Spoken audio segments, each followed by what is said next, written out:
Welcome back, everyone, to another episode of the Irish Breakdown Podcast brought to you by our friends over at FanDuel. Happy Tuesday, everybody. We got Bryan back with us today. We're ready to rock and roll and talk about a slate of topics today. Very excited to dive into. Obviously, there's been a lot of talk about some of the turnover on Notre Dame's defensive staff. And so we're going to be spending some time today talking about Aaron Henry. We're going to be talking about Brian John Mary, the potential linebacker hire coming over from Michigan. So a lot of different things here at play that we're going to be talking about in part one. Part two of today's show, we're actually diving into the Notre Dame 2026 quarterback room. This is kind of kicking off our preview, our position room preview of really every position group that's on the team now that we have a really good idea of what this roster is going to be looking like moving forward. And spring practice is going to be here before you know it. And then we're going to wrap up today's show with ranking our top 10 quarterbacks returning in 2026. And we're kind of projecting a little bit of how we believe this season is going to play out and who the top 10 quarterbacks will be by season's end. So another really fun, loaded show today, Bryan. Glad to have you back here, man. I'm excited to dive into some of this today, bro. Yes, it's going to be a lot of fun, Trev. These are some great topics. Obviously, the first topic we'll discuss is a little bit reactionary to the latest news, but this quarterback topic's been on there for a while, and we knew we were going to kind of kick our preview of the Notre Dame roster off with talking about the quarterbacks because I think this is a very important season. And then we kind of thought, well, we're going to talk about quarterbacks. Let's have some perspective, right? Let's talk national quarterbacks. We love talking about national topics as well. And the fact that Notre Dame has a quarterback that ranks in the top 10 and not by a couple Notre Dame guys, but you look nationally, you've mentioned before, I think I checked as of yesterday, CJ Carr was still tied with Arch Manning, number one for Heisman odds on FanDuel. So this isn't even just a Notre Dame thing. This is nationally, this is a big story, and he's a guy that he's a reason why a lot of people are excited about Notre Dame this year. But then behind him, there's a lot of questions, which we'll dive into. Talent, but questions.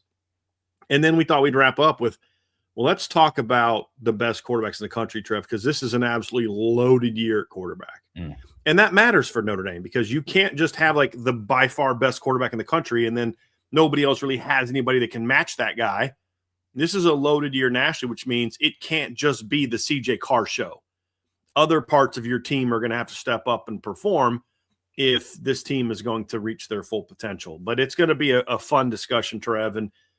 And we're a lot closer now as we kind of kick off part one. We're a lot closer to knowing what the coaching staff is going to be in 2026, assuming there aren't any other departures, which there still could be.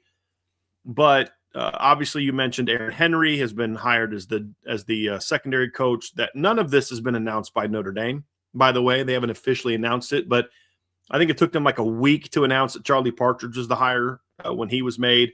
Obviously, that was the first big domino to fall. And Brian John Mary has not been officially hired yet.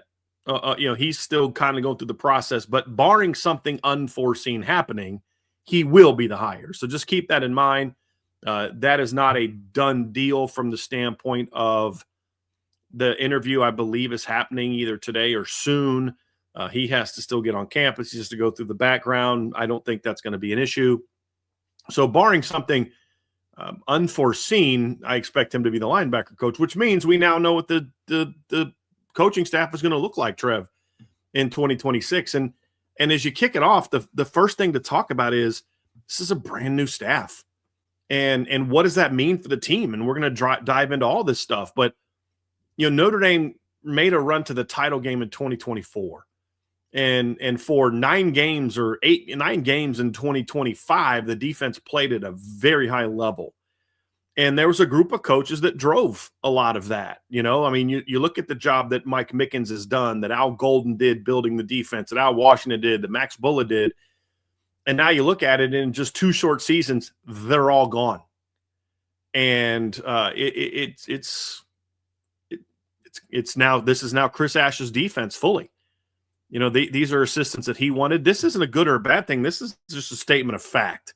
We'll dive into, the positives or negatives of that when we kind of dive into the conversation a little bit more, Trev. But the reality is this is a brand new looking defensive staff, which means there's things we're going to know about this staff, but there's also a lot of things that we're not going to know. We know how these coaches did at other places. We don't know how they're going to do at Notre Dame, and we don't know how they're going to do as a unit because coaching staff is not just about having individual coaches at every position. And we'll give our opinion of whether we think they made good hires or not. And we'll ask the question, like, did they upgrade? Which, we kind of said, because that's the question that I'm most being asked. Did they upgrade? I don't really look at it like that, and I'll explain at the end of the show, but that is a way that is understandable that people are going to look at it that way. Did they upgrade? Is this staff good enough to compete for championship as a whole? This guy may be a great individual coach. This guy may be a great individual coach. This guy may be a great individual coach, but do they work well together? That's going to be the key. And how well do they fit at Notre Dame? And so we're going to talk about all that, Trev. But when you dive into it, the first thing you got to ask is, okay, so brand new staff, the staff that built this into a premier defense is now gone. Is that going to be good, bad, or indifferent for Notre Dame in 2026?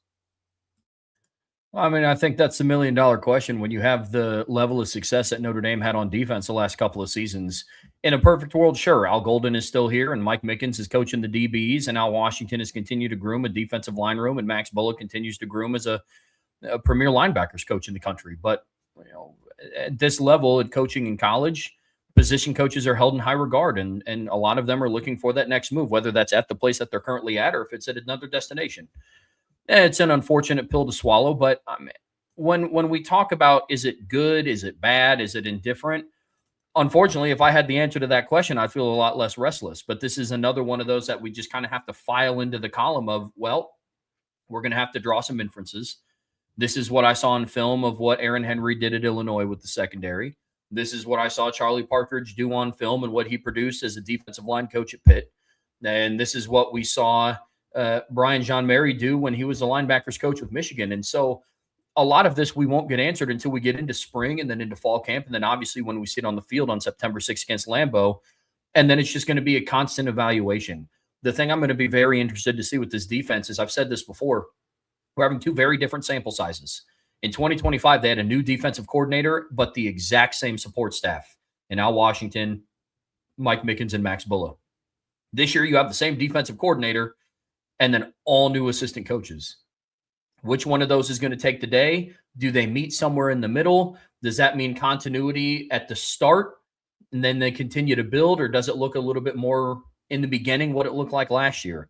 But I don't know if I'm ready to chalk this up and say that it's a bad thing, because big picture, you want coaches. Like I want nothing more than to see Mike Mickens go and succeed somewhere. Same thing. I hope Max Bullough has a great first year as the co-defensive coordinator at Michigan State. I hope he has somewhat of an off day when he comes to South Bend again. But outside of that, I want to see them have success. Same thing with Al Washington. Would I have loved that to be at Notre Dame? Sure. It's not a bad thing that they left. It just leaves a level of uncertainty. And Brian, if there's one thing that I know about the Notre Dame fan base, uncertainty is not, vastly welcome. And I get it. Yeah. I mean, what fan base does love uncertainty, right? What fan bases can say that? Look, here's the reality. At the end of the day, none of us know if this is a good thing or a bad thing. None of us know if this staff is going to be better or worse. What we can do and what we will do is we'll evaluate who this staff is. And one thing I want to get out of the way right now, if you saying that these coaches worked for Chris Ash, that equals bad thing, then I just think you're bringing in your own biases into the conversation. And I also want to dispel something else. I can tell you with 99.99999% certainty that this was a Marcus Freeman decision at every spot, meaning Chris Ash certainly advocated for certain guys. He would like to work with certain guys, but that does not in any way, shape, form, or fashion mean Marcus Freeman is going to hire them. Well, what about when he did this? Exactly. He learned from his mistake when he hired Chancey Stuckey at the behest of John McNulty and Tommy Rees, and he was not going to make that decision again. The reason he hired the coaches that he hired, and the most recent hire, which has not, it's not the final hire when it is official, will not be someone that to my knowledge, Chris Ash has worked with before. Brian Jean-Mary is not someone that Chris Ash has worked with before. The reason he hired Charlie Partridge and the reason he hired Aaron Henry is because he felt they were the best guys for the job. And even though that you can't argue that Aaron Henry was the number one choice, obviously that was Jay Valai. But as I've said before, these decisions usually aren't just this guy, and if we don't get him, we're scrambling for somebody else. There was a list of guys that they liked, Aaron Henry being one of them. Jay Valai didn't take the job. They transitioned to Aaron Henry.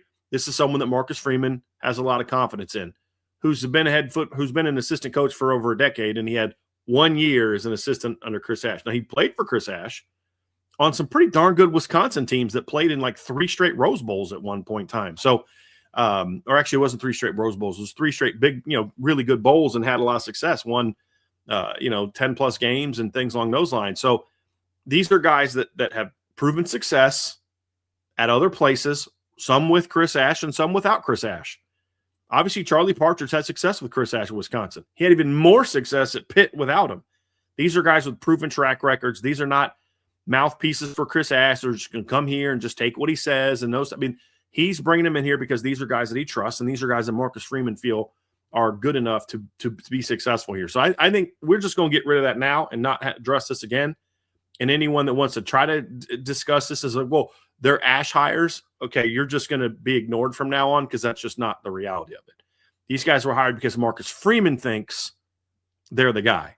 And no, not every hire is a Marcus Freeman hire in theory, Big, with all due respect. Sometimes coaches defer to assistant coaches. They will hire who the assistant coaches want. So it is very important to make sure that people understand that is not what this was. That's what Chancey Stuckey was. He was not a Marcus Freeman hire, other than the fact that ultimately Marcus Freeman's the head coach and he has to recommend someone for hiring, but he trusted his staff to go make this hire. This is more of, yes, he took Chris Ash's counsel for guys he's worked with, but he hasn't worked with Aaron Henry for a decade. The last time they worked together, I think, was 2016. Trust me, Marcus Freeman's not hiring a guy that Chris Ash worked with a decade ago just because. Charlie Partridge has not worked with Chris Ash for over a decade. He was hired because Marcus Freeman evaluated them, did his homework, talked to them, researched, and said, these guys are the best guys to replace them. And I just wanted to make sure we can get that out of the way now so that that conversation can be nixed and we don't have to waste our time with that foolishness, because that's nothing more than, I don't like Chris Ash, so let me say something that disparages things because I'm mad that Chris Ash is still the D coordinator. You may be right at the end of the day, but that's an irrelevant conversation. These are guys that Marcus Freeman hired, and if they are great hires, then Marcus Freeman gets the credit for that. If they're bad hires or mediocre hires, Marcus Freeman will get the blame for that, rightfully so. But these were definitely guys that Marcus Freeman vetted and felt were the best guys for the job. Now we're going to find out if they can be an elite group, Trev. And when you talk about the moves, we'll start with the most recent, or the oldest of the new moves, right? Because I feel like Charlie Partridge's been here. He's the seasoned vet now on the defensive staff, other than Chris Ash. He's been here for a whole month. But obviously, Aaron Henry spent the last 3 years as the defensive coordinator at Illinois. 2 years before that, he was the secondary coach at Illinois. This was a move that was made, obviously, to replace Mike Mickens. And that's a tough one, Trev, because Mike Mickens was an elite coach. With all due respect to Aaron Henry, you're walking into some pretty giant size shoes, right? This is a guy that had built Notre Dame's secondary room into arguably the best in the country. You've got an elite recruiting class coming in. You've got an elite group of players coming back.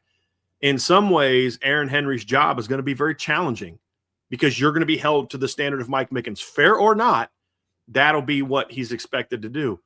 It's also in some ways a great situation for Aaron Henry because you're walking into a room that Mike Mickens has established, and your job is now to take them to championship level, because at the end of the day, no unit played championship football last year.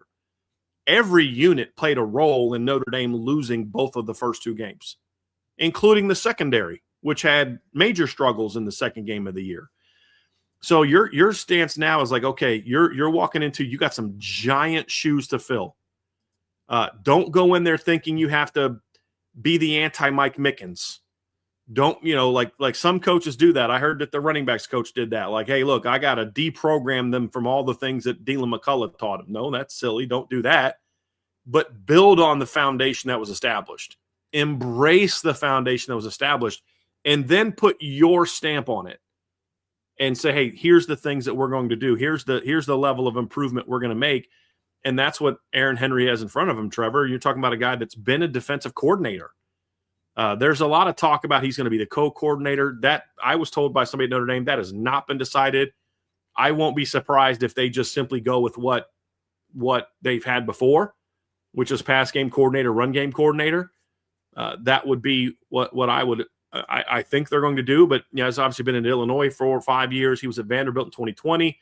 Worked at NC State from 17 to 19 with Dave Doran, who obviously was someone who knows Chris Ash very well. Spent the 2016 season at Rutgers with Chris Ash as the head coach. He was the DB coach on that team. And then, of course, started his career as an assistant coach or a GA at Arkansas in 2014 and 2015. I heard a really cool story about how he got into coaching, which I'm going to try to get him to talk about at a press conference. But and he's also someone who played at Wisconsin from 2007 until 2011. Played 1 year with the Oakland Raiders before getting out of football, obviously, and getting into coaching. So what makes me feel really old is he was not born when Notre Dame beat USC in 1988. He was born like the week after Notre Dame beat USC in the year they won the national championship. So I feel very, very old. But overall, Trev, I think this was a very strong hire. Let's talk a little bit about Aaron Henry, the new secondary coach of Notre Dame. Yeah, I'm excited about this hire. Look, the biggest thing here is the secondary is the only position room on defense that was entirely brought in by the guy who was departed. The defensive line room still had Jason Onye coming back. Al Washington didn't recruit him out of high school. Al Washington wasn't a part of the staff when Jason Onye was going through the recruiting process.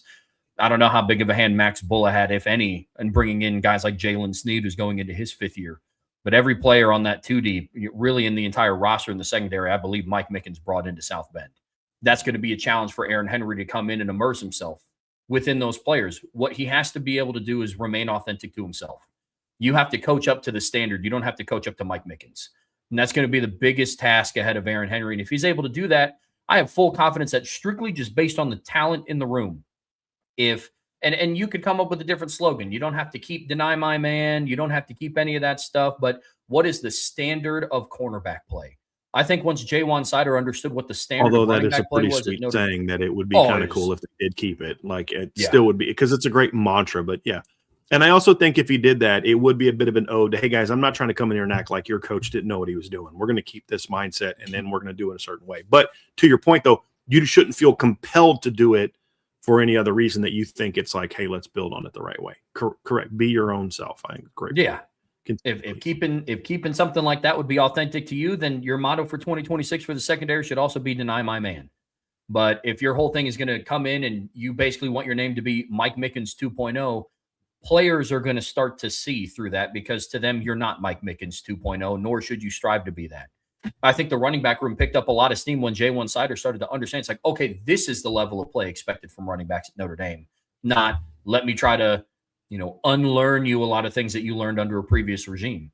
That's always the standard. I wish other coaches took up that mantra. I wish other position groups like, this is the standard of play at this position group at Notre Dame. Doesn't matter who did it before. Whoever steps in, Joe Rudolph aside, the standard isn't to be Harry Heedstand. The standard is to be a top 5 offensive line in the country. You get that done in your own way. If Aaron Henry is able to do that, I have a lot of confidence in this hire. He has a great track record. He is one of those coaches that does have familiarity with Chris Ash from a player and a coach perspective. He was a GA, on Arkansas in 2014 when Chris Ash was their defensive coordinator. And then he was also Chris Ash's first defensive backs coach when he was at Rutgers in 2016. So I like some of the tie-ins there. He has a decade worth of body of work now coming into South Bend outside of the Ash coaching tree. So I like this hire, man. As long as he does things his way to get them to achieve the standard, I think that this is a solid hire. Yeah, I think the thing for me, Trevor, when I look at Aaron Henry is I do think there is a level of it's okay to look at and appreciate and respect the previous coach, especially when he's respected by the players. And I do think it's smart sometimes for coaches to adopt certain language and certain things that the previous coach did for no other reason than to say there's familiarity with what they're doing. You don't have to intentionally like, okay, we did it kind of this way, but they did it this way, so let's adopt that way from like a drill standpoint.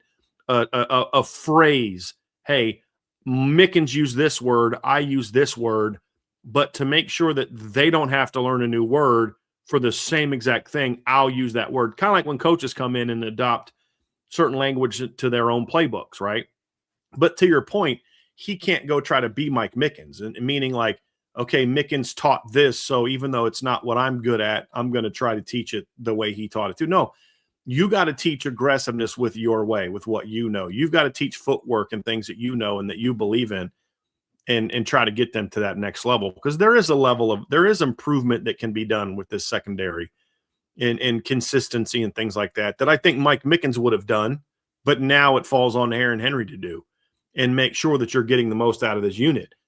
There's some things we won't know. Like, will he have the same plan to move Christian Gray into the slot that I believe Mike Mickens had? Don't know that. We don't know the answer to that. But here's what I've been told about Aaron Henry from people that I know in the industry, the coaching industry, people that are football evaluators. I've had a chance to talk with a few people. And one thing I was told is he is similar to Mike Mickens in how he talks. He's not a yeller and a screamer. He's intense. He's very demanding. He demands technical proficiency, which is true of all the three hires, which I'm very excited about, by the way. That's something that I've been told about each of them. You know, he believes in being aggressive. I asked a coach flat out. I said, look, I watched them in Illinois. They played a lot of off coverage, and you know they weren't a super aggressive secondary. Is that sort of his philosophy? And I was told flat out, and it wasn't even a leading question. I just asked, is that what his ideal? And the guy said, no, that's what I believe he did because that's the personnel he had. That's the talent he had. If you go back and watch their secondary in 21 and 22, when they had Joseph at secondary and they had Sidney Brown, when they had Devin Witherspoon, he said they were very aggressive. And that's all, you know what I mean? So like, and he knew that they just didn't have the personnel. Now, we're going to see, because at the end of the day, Aaron Henry doesn't determine whether or not they're going to play more man or more zone.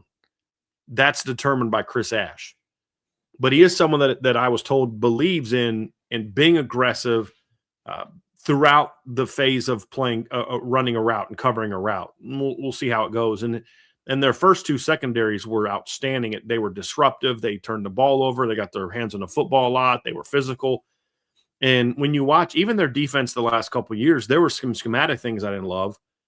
But I was told that it wasn't really his defense entirely. Brett Bielema had a lot to say in how things went. He got all the blame for it. You know, when things didn't go well, and then that's why you see the fan base like, oh, this is great. And I'm like, yeah, that's what Tennessee fans said when Harry Hiestand was let go as well from Tennessee. But from what I've been told by people that are in the Big Ten, people that know Illinois, that he's someone that is very highly regarded when it comes to teaching the position of secondary. Now, my question is the recruiting piece, because they're not as talented as they were when he first got there. That was Lovie Smith putting that together. Why are they not as talented now? Is it an NIL problem? Now that we're in this era of NIL and it's not just about relationships and things like that, is he not a great recruiter? Was it a Bielema problem? What was it? And so those things we'll find out. But you know, he was the lead recruiter for Tavares Harrington. He was the lead recruiter for Braden Parks, which is very important.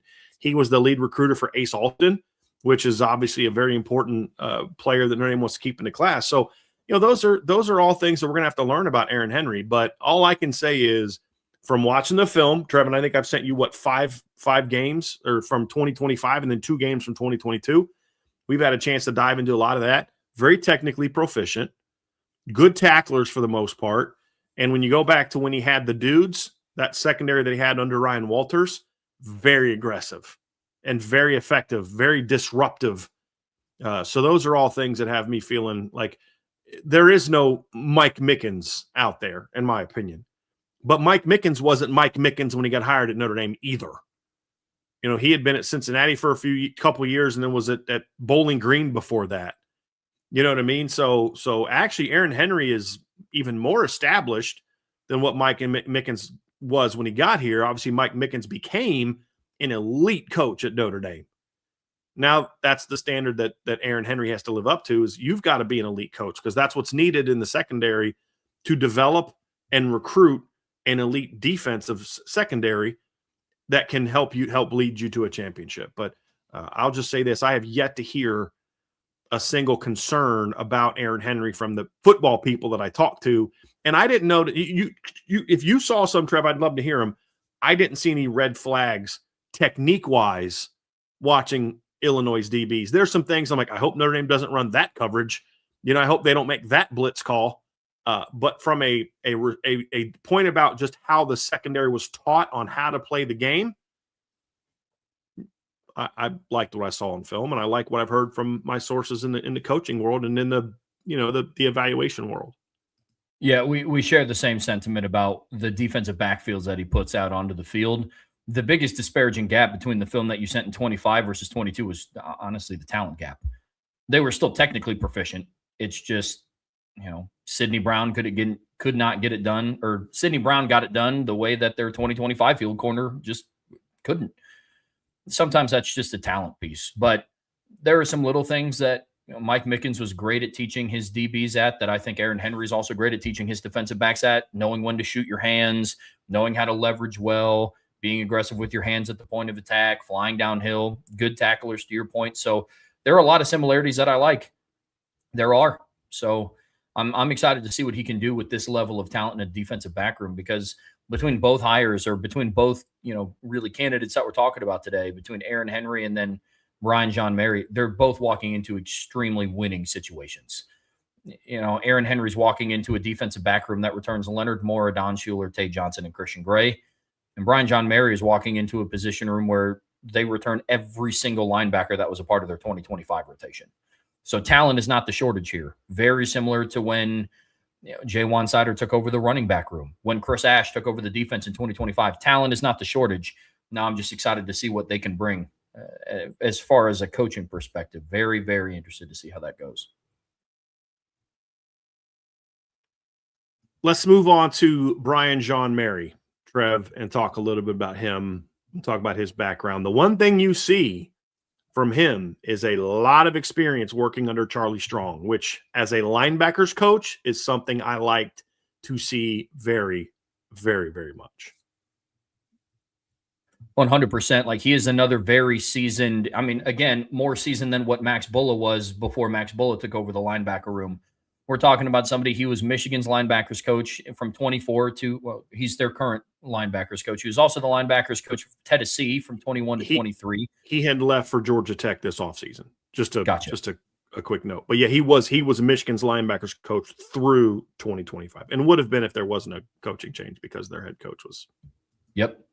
He was also the defensive coordinator at USF from 17 to 19. He was the linebackers coach from 14 to 16 with the Texas Longhorns. So he has a long history. He's been a linebackers coach since 2004 when he was at Georgia Tech. He was there for a 5-year span, and he's continued working his way up the coaching ranks since then. But again, if this hire gets finalized, I like where they're at with this one as well. You're bringing in an experienced guy. I think answers a little bit more of the recruiting questions as well that we have a little bit about Aaron Henry. We've seen very impressive linebackers go through Texas and Georgia Tech and Michigan during the times that he has been their linebackers coach. And so very interested to see how that translates over to South Bend. But I like this hire as well, Ryan. I think too many people conflate the job you do as a head coach with the job you do as a coordinator or as a offensive or defensive mind. Some guys are just not meant to be head coaches.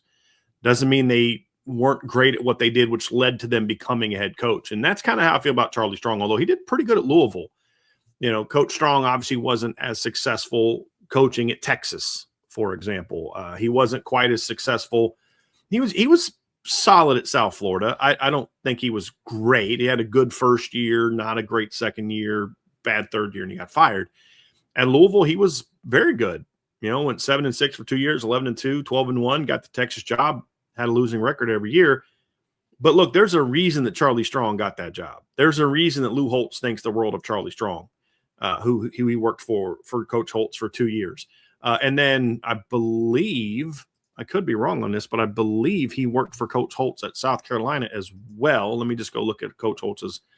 Yes, he was from 99 to 2004. Charlie Strong was the defensive coordinator there from 99 to 02 before he went to Florida to be part of that staff. And obviously was someone who was part of the Ron Zook staff that got fired that Urban Meyer kept and named him as co-coordinator. And then he was their defensive coordinator for their 08 title team before he got the head coaching job at Louisville. So this is someone who has a very strong track record as a defensive mind. That's who Bryan John Mary learned under. That was his primary kind of coaching mentor, because he followed him to 3 different jobs. He followed him. He was with him, obviously, as you talked about, Trev. He was with him at Texas. He was with him at South Florida. And he was with them. Was he with them at? I'm actually pulling his resume up right now because I completely forgot. He was with them at Louisville as well, correct? Yeah. Wasn't he with them at Louisville? So he's someone that was with Coach Strong at 3 different stops. So clearly, A, he thinks a lot of Coach Strong, and B, Coach Strong thinks a lot highly of him. And this is someone who was a GA under Lou Holtz for 2 years at South Carolina under Coach Strong and Coach Holtz. So I do love that Notre Dame connection, to that. But at the end of the day, this is a guy that has the pedigree you look for. I mean, isn't that something we praise Max Bulla for, right? Like, who's this guy learned under? Mark D'Antonio, Pat Narduzzi, and I can say whatever you want about Pat Narduzzi as a head coach or as a person, but that guy knows defense. And when he was the D coordinator at Michigan State, they had some great defenses.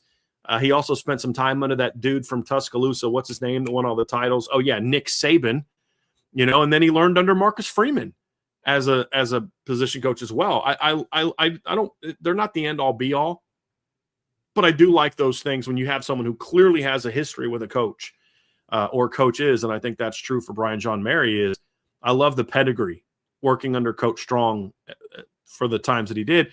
He's also someone, and this is something I want to point out too. These are guys that know Chris Ash for the most part, right? If Chris Ash wanted to, because one of my concerns with Chris Ash, and this is a legitimate concern, one of my concerns is I think Chris Ash is one of those control freak coaches, and there's a lot of them. That is just kind of the nature of a coach. To be a successful coach, you have to have an ego. I mean, you do. They all have them. Like I had it. You don't, if you don't think you know what you're doing and you're really smart, then find something else to do. Like, I don't really know what I'm talking about, but I'm going to do it anyway because I really like making $25,000 coaching at an NIA high school. You know what I mean? Like, you've got an ego. You think you're smart, but the great ones are the ones that say, hey, I'm smart, but my intelligence plus his intelligence plus this guy's, we work together. Everybody knows who the boss is. But I want to value them. I want you to do this. I want you to take charge of this. I want you to have ownership of this. That's what the great ones do. And that's a concern I have about Chris Ash. I'm just being honest. That was a concern for Chris Ash early last season. Having said that, I have a hard time believing that Chris Ash is going to be super hyped up about bringing in a current defensive coordinator in the Big Ten and a linebackers coach who was a defensive coordinator relatively recently in the American Conference, and another guy who was a Division I head football coach in the last 10 years onto your staff if you just plan to bully them and walk all over them and not allow them to have any input. I have a hard time seeing that. I'm going to bring in these strong, proven, smart coaches so I can just tell them what to do all the time. That actually gave me a little hope that my biggest concern with Chris Ash is not going to be a problem. Now, again, that's, I'm in show me mode when it comes to Chris Ash in that regard, but I just have a hard time believing that he's going to bring in these 3 resumes in the experience these coaches have as a head coach and as coordinators and just kind of not rely on them at all and just kind of tell them what to do. And why would 2 coaches who've worked with Chris Ash with their backgrounds come in and just allow themselves to be walked all over? So actually, that actually encourages me and gives me reasons for optimism about these hires. Yeah, the track records and the level of prestige that this defensive coaching staff has is great. Because I think you could argue that the previous staff in Al Washington, Mike Mickens, and Max Bullough, the best things that they had done in their career was at Notre Dame. Whereas a lot of these coaches, Charlie Partridge is working with the Indianapolis Colts, and Aaron Henry is a current defensive coordinator. I'm with you. That gives me a little bit of confidence in that, okay, if you can get this group to work together and gel and work under one common cause, this is going to be a nasty defensive coaching staff, which does open the door for the conversation of, will it be an upgrade in certain areas? Sure. It's personally for me, it's still a little fresh. And it's hard for me to say that any defensive coaching room that is losing Mike Mickens will then be upgraded. Not a shot at Aaron Henry. They could have brought in anybody, and I would have felt that way. My biggest concern with this overall, and this isn't specific to Notre Dame, it's just any coaching staff that it elects to do this. You're bringing in, to your point, a lot of egos and a lot of personalities.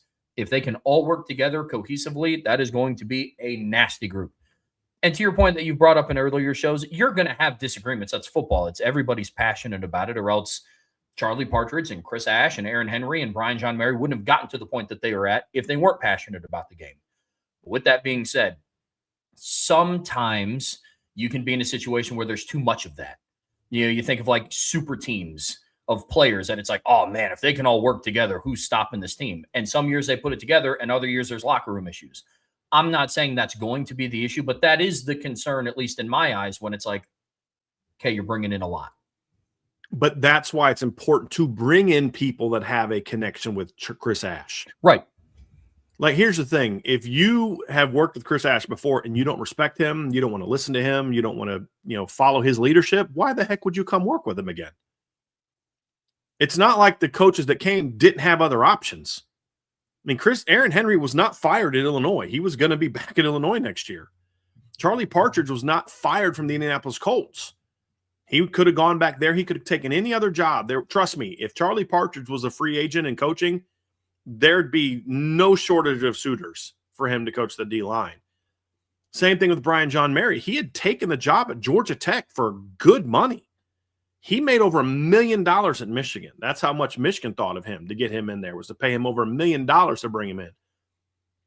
So the point you bring in is valid, Trev, but what makes me feel better about it is the fact that these guys do know Chris Ash, which means they know the good and the bad, right? They know he's, because every coach has that. Every coach has their quirks that you're like, okay, dude, you just got to learn to freaking deal with that because that's just who he is, He's just going to come in every other Tuesday and just MF us for 10 minutes about something. We don't even know what he's talking about.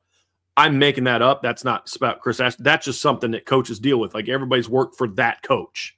You know what I mean? Who just comes in and like, what's coach's deal today? And sometimes they're just that way to make a point. They want to keep you on your toes or whatever. But the fact that they have worked with Chris Ash before tells me they know the quirks, they know the strengths and the weaknesses, and they still decided, hey, we're going to come in and work with them. But to your point, you do worry about guys with strong backgrounds coming in and saying, hey, well, when I was D coordinator, we did this. Well, you're not the D coordinator. You're here to work with this defensive coordinator, but it is someone they know. My hope is that he trusts them to do things. Hey, if Charlie Partridge says, hey, coach, I think we need to do this, then have a level of trust there. Hey, coach, I think we need to, look, maybe we can't play a bunch of man next year, but right now we got the best cornerback in the country and he's elite in man and he can shut down half the field. Let's take advantage of that. Let's play more single high than we play two high because our safeties are elite. We have one guy that can play more with more range. There's all types of things that go into that you've got to trust of your coach. And he has to allow them to speak that to him. And then they have to be willing to do that. But then at the end of the day, when Chris Ash says, okay, this is what we're doing, then everybody's got to walk out that meeting room and say, this is what we're doing. And hopefully you'll see more of that this year, because I don't think the chemistry on the defensive staff last year was great at times, which is not a surprise given that it was a very successful staff that brought in a defensive coordinator from the outside who wanted to change things. Hold on a second, man. Like you were a backup scout for the Jaguars last year. You're going to come here and try to tell us what we need to do differently? And I think both sides of that really made some early errors. They eventually got on the same page. Trust was earned both ways. And by the end of the year, that defense was pretty flipping good. They weren't pretty flipping good in spite of Chris Ash, just like they weren't good in spite of Al Washington, Max Bullough, or Mike Mickens. But that staff is gone. This is a new staff. And at the end of the day, Trev, we can say, is this an upgrade or not? And here's the truth, folks. We don't know. But I don't really know that I care much about it being an upgrade or a downgrade, or is this guy better? Because here's what we could do. Say, well, this guy's not as good as this guy, but this guy's better than that guy, and the other guy's kind of a wash. So it's about the same. Or, hey, these are 2 upgrades. This is a downgrade, but 2 upgrades are greater than the 1 downgrade. And overall, it's an upgrade. We'll allow you guys to share that. And I would like to know from the chat, do you think the staff is upgraded now compared to what it was a year ago? What I'll say is I don't really have an opinion on what that is now. The only thing that matters is whether it's a better staff than last year, not a better staff than last year, better than 24, worse than 24, better than 23, worse than 23. The real question that we have to ask is, and what we'll find out is this staff good enough to win a championship? Whether it stacks up to last year's or not. And you can't have a step back, in my opinion, in a lot of ways. But let's say it's not as good as last year, but it's still good enough with the talent they have coming back, year 2 of Chris Ash and all these other things, to go out there and win a championship. That's what ultimately matters. And that's what this defensive staff has to prove. Whether you think this guy's an upgrade over that guy or not. As a unit, can they work together and build a championship defense? That's going to be the question. And then we can have fun debating on, is Aaron Henry as good as Mike Mickens or not? Or Charlie Parcher's better than Al Washington or not? Or Brian John Mary a better coach than Max Buller or not? Or better recruiter or not? We'll find those things out. But at the end of the day, it doesn't matter, because it's about how the staff works together to go out there and get the most out of the talent. Because here's one thing that is not a doubt. There is absolutely, positively championship caliber talent on this roster on defense. And it's up to this group to get the most out of those players. That's ultimately what matters. Well, folks, that's going to do it for part 1 of today's show. Don't go anywhere. We're getting ready to dive into the 2026 preview for the Notre Dame quarterback room. But before we get there, be sure to hit that like, hit that subscribe, hit that notification bell. Be sure to share this podcast with your friends and family. But as always, the best way to support what we do here and the best way to stay in tune is be a premium message board subscriber at boards.irishbreakdown.com. All right, Brian, in part 2 of today's show here on the Irish Breakdown podcast, brought to you by FanDuel, we're talking about the Notre Dame quarterback room here in part 2. And this is kind of kicking off our series of position room previews. Fitting that the 2 guys that used to play quarterback are kicking it off with the quarterback preview, but it's also for good reason. This is now CJ Carr's team. And we're going to talk a lot about expectations and the breakdown of the room. But, first and foremost, this is just, it's a very different offseason. I'm thinking back to where we were at this time last year. February kicks off. We know that Riley Leonard's not coming back. And then it sets the stage of, okay, well, are they going to take a portal quarterback or not? Turns out that they're not. They're going with the young guys in the room. You fast forward 365 days to now, today, February 3rd of 2026. And Notre Dame has their starting quarterback and their first returning starter since 2020 when Ian Book came back from 19 to 20. It's a very exciting spot to be in. It's the first time Marcus Freeman has had that, and combined with an offensive coordinator. So much different outlook on this season. That's why I think some of the expectations are so high. That's why a lot of the hype around CJ Carr is getting so big. But it's definitely a good spot to be in, Brian. And we joked about it on the show yesterday. I think Sean Davis brought up, he's like, man, what are we going to do in the offseason now that there's not a competition for QB1 going on? What are we going to talk about for 4 months? But definitely a good problem to have, and very excited to see what kind of steps CJ Carr can make in year 2. Yeah, it's such a completely different situation than what we were dealing with a year ago, Trev. I mean, a year ago, we're talking about a roster that's got Steve Angeli on it, a roster that's got Kenny Minchie on it, a roster that's got CJ Carr on it, Anthony Rizak on it, and Blake Hebert. Fast forward a year, and 3 of those 5 guys are gone. They've all transferred. Steve obviously went to Syracuse and was doing well until he got hurt. Kenny's going to be a starting quarterback in the SEC this year. And Anthony Rizak's going to have a chance to be starting quarterback at an FCS powerhouse this season. He's going to compete for that job there. So it's such a different situation. In last year, there was a 3-man battle. We thought CJ would win the job, but we also said he's going to have to go out there and earn it because the other 2 kids are good players. By the end of spring, CJ and Kenny had kind of established themselves. Steve was out. And then Kenny and CJ battled in fall camp. CJ won the job, and the rest is history, so to speak. But it is a very unique circumstance, Trev, and there's some positives and some negatives to that, but it's mostly positives from the standpoint of the one big concern last year was who was truly going to be the leader of that offense. Who was the guy that you looked at and said, okay, this guy's, he's our guy. He's the one that's going to lead us to the promised land, so to speak. He's the guy in the room. We didn't know who, looking from the player standpoint, we don't know who's going to be, the face we're looking at in that first time we get into a huddle going into the Miami game. We don't know who that's going to be. Is it going to be Kenny? Is it going to be CJ? Is it going to be Steve? You didn't know who that was. I mean, you had three guys fighting for control of the locker room, so to speak. Now, they weren't necessarily intentionally doing that, but that's what the winner of the starting quarterback job is. You have to win the locker room over.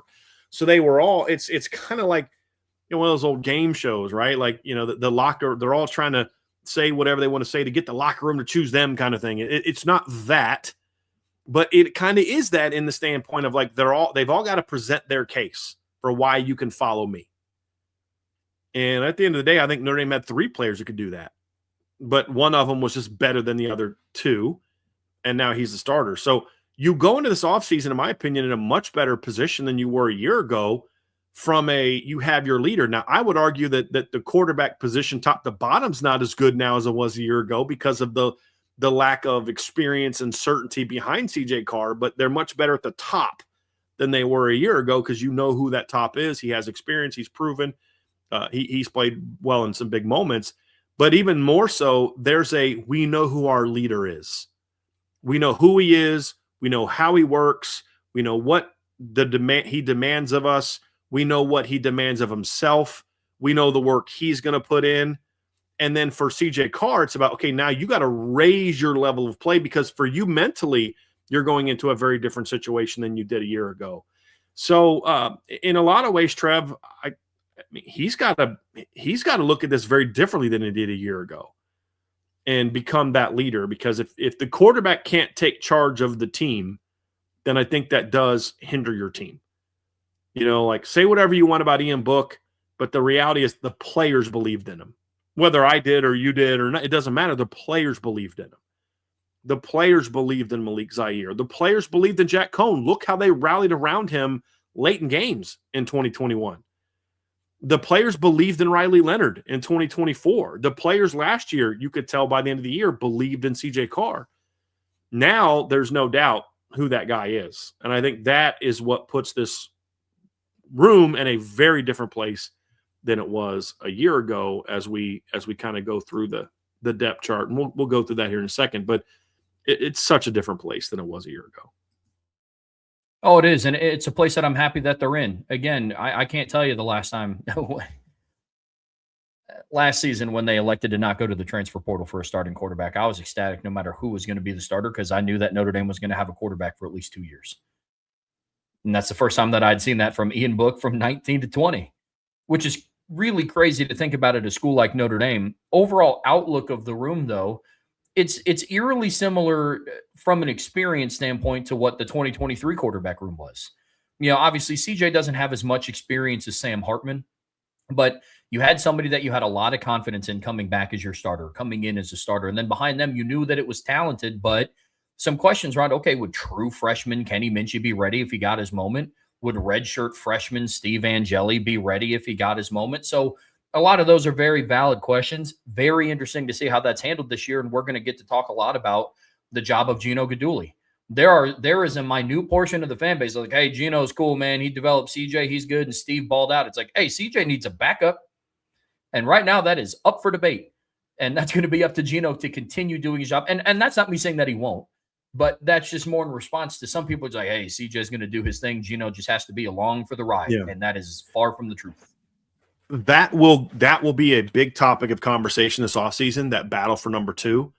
But I think what's even more important is what can Gino Guidugli do to work with CJ Carr and say, how do you raise your level of play? I went on with Crane and Cohn today, and we talked about Notre Dame. It'll come out later in the week. And then we talked about CJ Carr. And the thing I said is last year, CJ was there to kind of, okay, you're not the driver of the bus. Jeremiah and Jadarian are.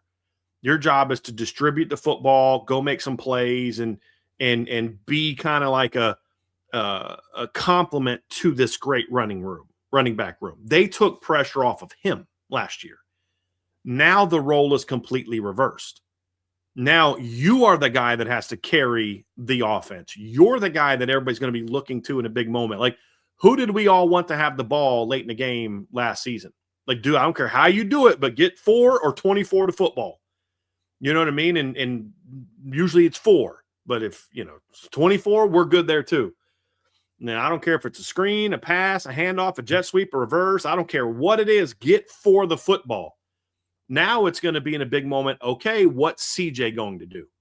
Like, Bronco fans during my childhood were like, let's see what Sammy Winder's going to do, baby, in this No, it was okay. Let's see what Elway's going to do. I mean, that's the reality of what CJ faces. And that also is different for him. You are now the guy in the room. How do you handle that pressure? But the other thing, too, is his game needs to grow. There are things about CJ Carr. I don't want CJ Carr to just repeat what he did last year. That's pretty good, but that wasn't good enough to beat Miami and Texas A&M, not because of him. But he had his fair share of mistakes in those games that you need to learn from. There were some missed opportunities he had last year that you accept as a redshirt freshman because of the other brilliance, but as now as a redshirt sophomore going into your second year, you're like, dude, I need you to now have the alertness as a veteran to see that, yes, the inside slant is technically open, but I want you to be a split more second patient and bang that outside slant because that's the bigger play. You know what I mean? Like, I want you to fit that ball into that tight window for a big play on third down. There's a level of growth that CJ needs to make. And part of that is that's the exciting thing about what he can do. But for Gino Guidugli, your job is to now push your veteran quarterback to not rest on his laurels and say, hey, yeah, you were good last year, but that's not good enough for what we're trying to do, because when the playoffs were happening, we were sitting at home. Not because of you, because of all of us. But you're going to be the guy that they look to make sure that that doesn't happen again next year. You're the Jeremiah Love of the 2026 football team. You're the guy everybody's looking to. You're the guy that everybody wants to have the ball in their hands. And that's a different world from what CJ had to deal with last year. And so there is a level of you now have to go become a better quarterback to what CJ Carr is going to be, and that's going to be priority number one for Gino Guidugli. Recognize the areas where CJ needs to improve his pre-snap reads. Recognize the areas where CJ has to improve his timing working through post-snap reads. I don't need media people or opposing teams to point out that your quarterback is in a stance in the first 2 games that's giving away run versus pass in certain situations. Like, you need to be able to recognize those things. You have to have a better read of what CJ does well and what he doesn't do well, and enhance the things he does well, but then also try to help bring improvement in the areas where maybe he doesn't. Those are all things that Coach Guidugli is going to have a responsibility to help CJ develop in.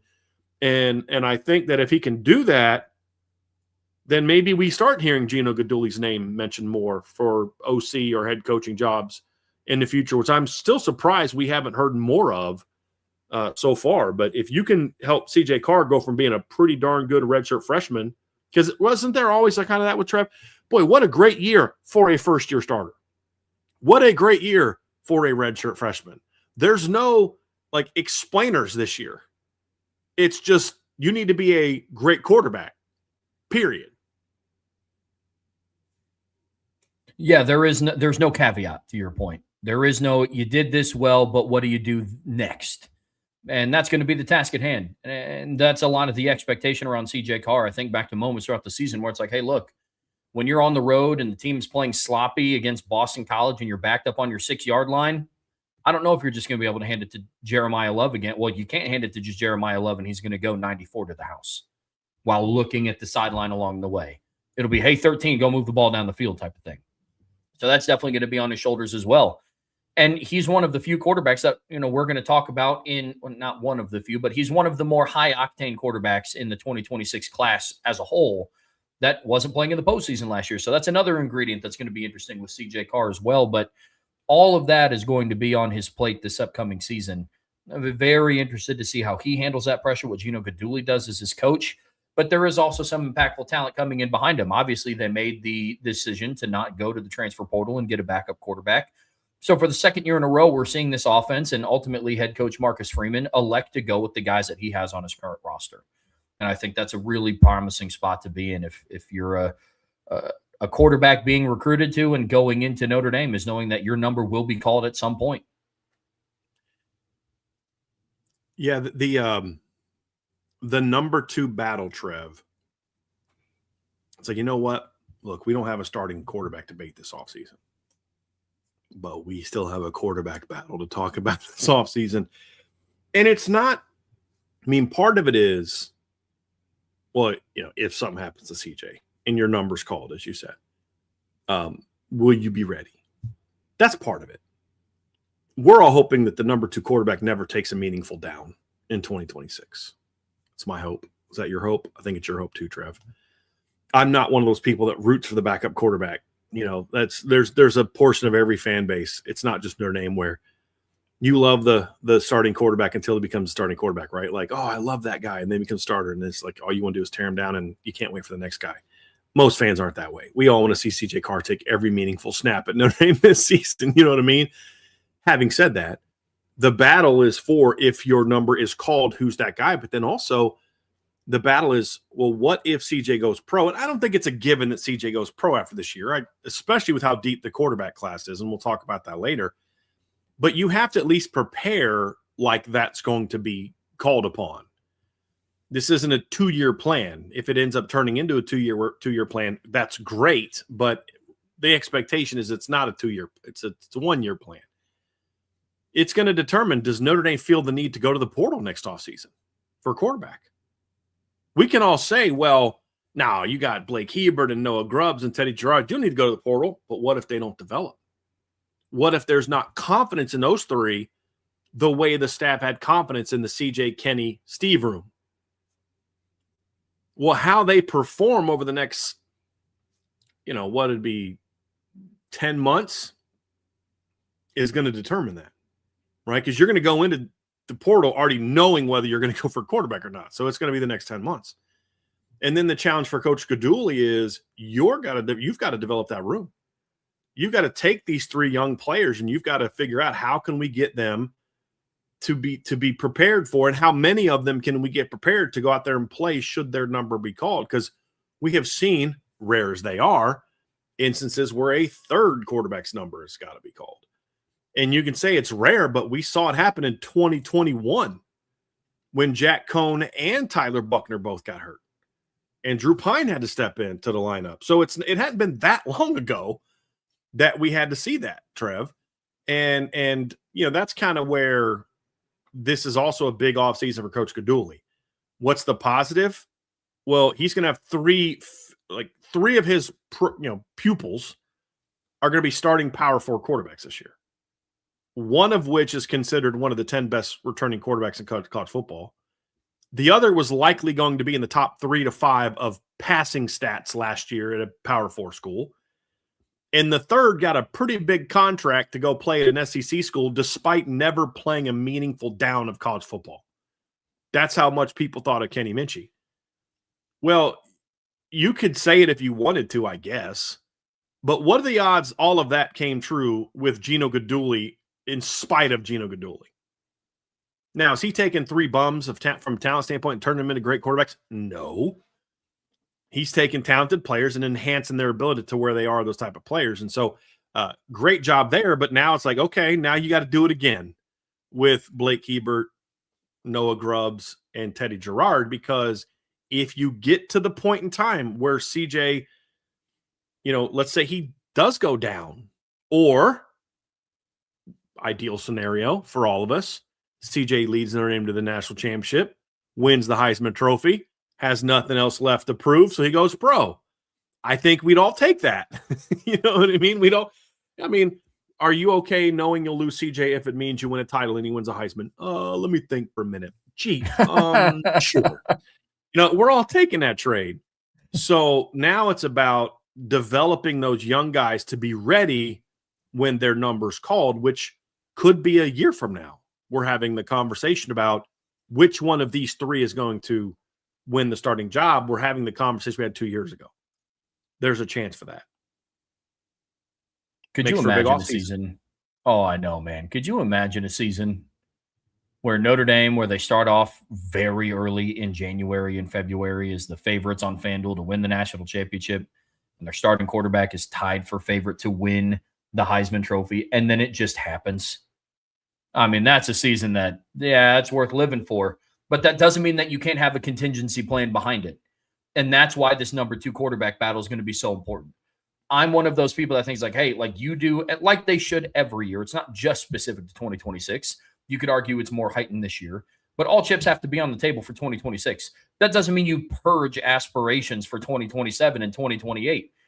And that's the future of your quarterback room right now. So you have to make sure that you're doing both. And that is going to be huge. And that's one that I'm honestly very excited to evaluate once the offseason kicks in, because it is going to be a very important offseason for that Notre Dame quarterback room, and how they go about it will set them up for success down the road. Because the weird thing is 2025 was the first year that one of two things didn't happen. One, the backup actually had to come in and play, or two, people weren't calling for the backup to come in and play. In 2023, there were people that were like, yo, like, what if Tyler Buckner was still here? We think he might have taken over for Sam Hartman. And probably should have. Yeah. And obviously, we know what happened in 22. Buckner started the first 2 games, and then it was Drew Pine the rest of the way until South Carolina. In 2021, we watched Tyler Buckner and Jack Cohen both play. And then in 2024, Steve Angeli came in. Yeah. Because remember, Drew Pine came in off the bench against Wisconsin and Cincinnati that season in 2022. So he played meaningful snaps in 2022. So you needed all of them. And 2025 was the first year that I can really remember since 2020, where the backup didn't have to come in and play, nor were people screaming at the top of their lungs for the backup either. So, it's a good spot to be in. There were some people that were like, what if Steve would have? But I mean, those are the minority. You're always going to have those. But the majority of the fan base knew the right decision was made. And this is the guy. It is a great problem to have. And I hopefully we can have another year of that, of not needing a guy to come in off the bench and play meaningful snaps for Notre Dame. But it is still a very important offseason. Very important offseason. With the backup quarterback situation. And it begins with Blake Hebert. Trev, this is a huge offseason for Blake Hebert. Huge. If he wants to have a chance to be the starting quarterback at Notre Dame some point in time down the road, he has to win the backup job this season. When you get passed up by younger players, it's a wrap. I mean, that's what happened with Steve Angeli. There was no, okay, well, I know CJ and Kenny passed me in the spring, but I'm going to go. No, you got passed up by younger players. It's a wrap. It's time to go. He's got to have a big offseason. It means focus in, put in the work, be locked in. This is your number one priority. Go out there and battle. If he doesn't do that this offseason, he will get passed over and won't be a contender moving forward. He has to have a big offseason. And he's a very raw player, but there's no doubt he's got some big-time tools as well. Oh, absolutely. I mean, he was one of the first players that you and I talked about coming out of the first spring last year when we were just talking about how, the ball pops out of his hand. It really does. That dude's arm strength is off the charts. It was just last season, it was a question of where it was going to go. But this year, it's necessary you take the next step. And he has the leg up between Noah Grubbs, Teddy Gerard, and himself. He's been in the system for a year. That's the benefit of coming in early, and you were not like, this is now your second spring. And the other players you're surrounding yourself with are coming in from high school and arguably should still be a senior in high school. And so, yes, I agree. This has to be a big offseason for Blake Hebert. Take the younger guys under your wing, help them get acclimated to what you had to learn in your freshman year of college, especially as an early enrollee. Teddy Gerard's not going to be an early enrollee, is he? Just no, Grubbs. He won't be here. Noah Grubbs is already on campus. Teddy won't be here until the summer. And honestly, Trev, the only slight disagreement I have is I don't want Blake Hebert to take the freshman under his wing. That's CJ's job. Blake Hebert needs to worry about Blake Hebert. I don't think he's experienced enough or done enough to do that. Now, there's certain little things you can help them with, but like as far as like taking them under their wing, I think Blake's focus needs to be on Blake. That's partly CJ's job. And honestly, that's Gino's job. That's why Gino gets paid 6-7 figures as an assistant coach, is to do that. But when you look at Blake, Trev, I mean, he was a bit of a surprise commit. You know, they went to him after losing out on Deuce Night. He was one of the super enrollees that helped, was at practice in the playoffs. And you watch him play, he's got elite size. We joked last fall camp that if you came to a practice at Notre Dame or last spring and you said, okay, there's a senior, a junior, a sophomore, and a freshman quarterback on this roster, which one is which? And you didn't know any of the players. I promise you 9 out of 10 people would have looked at Blake Hebert and been like, that's the senior. He's got he's like Vince. He shaves in the morning, and by the evening, he's got a 12 o'clock shadow. You know what I mean? He's a big, strong kid, thick kid, looks older, has a big arm. He's a very powerful young athlete. There's a lot of tools there. I mean, very quick release. Sometimes I think it's too quick. Sometimes he rushes through his motions. But he's also very raw. But there's a lot of people kind of already writing him off because there's now, the shinier new toys. But if Blake Hebert's focused, and if Blake Hebert puts in the work, and if he can grow his game, it's not a given that the freshmen are going to pass him, Trev. He has legit talent. And somebody asked me a great question on the board that I'll answer, and I'll get your opinion on. Somebody said if he's the backup, or should Notre Dame do a package for him, like a run game package for him kind of thing, if he's the backup. And I'm like, well, it depends. Like, how close is he to winning the backup job? Like, if he's just kind of a placeholder for the backup job for now, you don't take the time to put in a Blake Hebert package. And when I mean package, I mean if he has to go in, then you have unique run game things for him. If he locks down the number 2 job, then you absolutely do that. And that's the unique thing that Blake Hebert brings to the table that Noah Grubbs and Teddy Girard don't, because he is a very good runner. He's a big, strong kid, big athletic kid. Is you could have a quarterback run game package that gets you out of a game that's going to look very different than what you were doing with CJ Carr, which could be hard for teams to game plan for if it's an coming off the bench scenario. But it also gives you some flexibility as a play caller if you're Mike Denbrock to say, listen, we can't ask him to be CJ. We can't ask him to run the offense CJ ran. So you either run a reduced offense, which you'd need to do with Noah or Teddy, or you have an alternative offense that's different than the one that teams have game planned for that you go to with Blake. So I think how he performs this offseason is going to go a long way towards determining whether or not Mike Denbrock is going to waste time developing that. Because if you're not even sure he's going to be your backup all year, you don't invest the time needed to build that run game package for him. And again, when we're talking about a package for him, we're not talking about he's the goal line option. I'm not taking CJ Carr off the field for anything.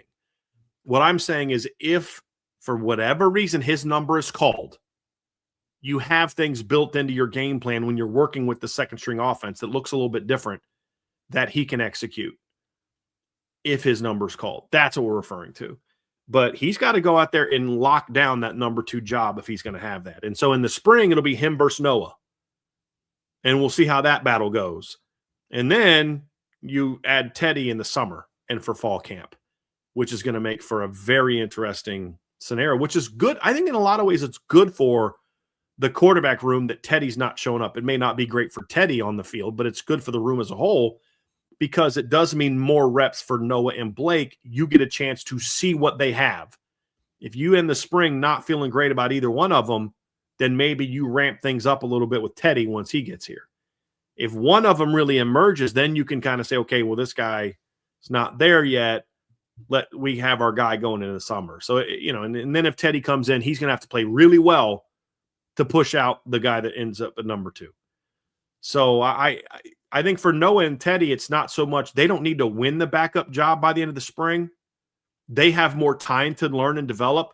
Blake is the one that needs to come out of spring and heading into fall is like, okay, he's got a clear leg up. If it's close between him and Noah by the end of spring practice, that's not going to probably bode well for him when we get into the fall. And Noah now has a full spring and summer under his belt, and then Teddy arrives. So as I said, I think this is a huge offseason for Blake Hebert. If he's going to ever have any intention of being starting quarterback in Notre Dame, he's got to show a lot of growth this offseason and really lock down that number 2 job. Wanted also his outbreak in the offseason, it solidifies the coach's decision to not go to the portal.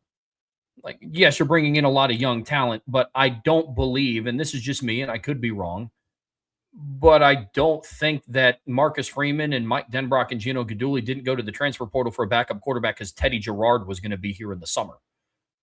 Or because you had Noah Grubbs coming in as an early enrollee. It's because you had a big-bodied, 6'3", 225-pound quarterback that redshirted that, to your point, to answer your question, Brian, I would be open to a package like that if the package is just, hey, this is the offense that they run if something were to happen to CJ Carr.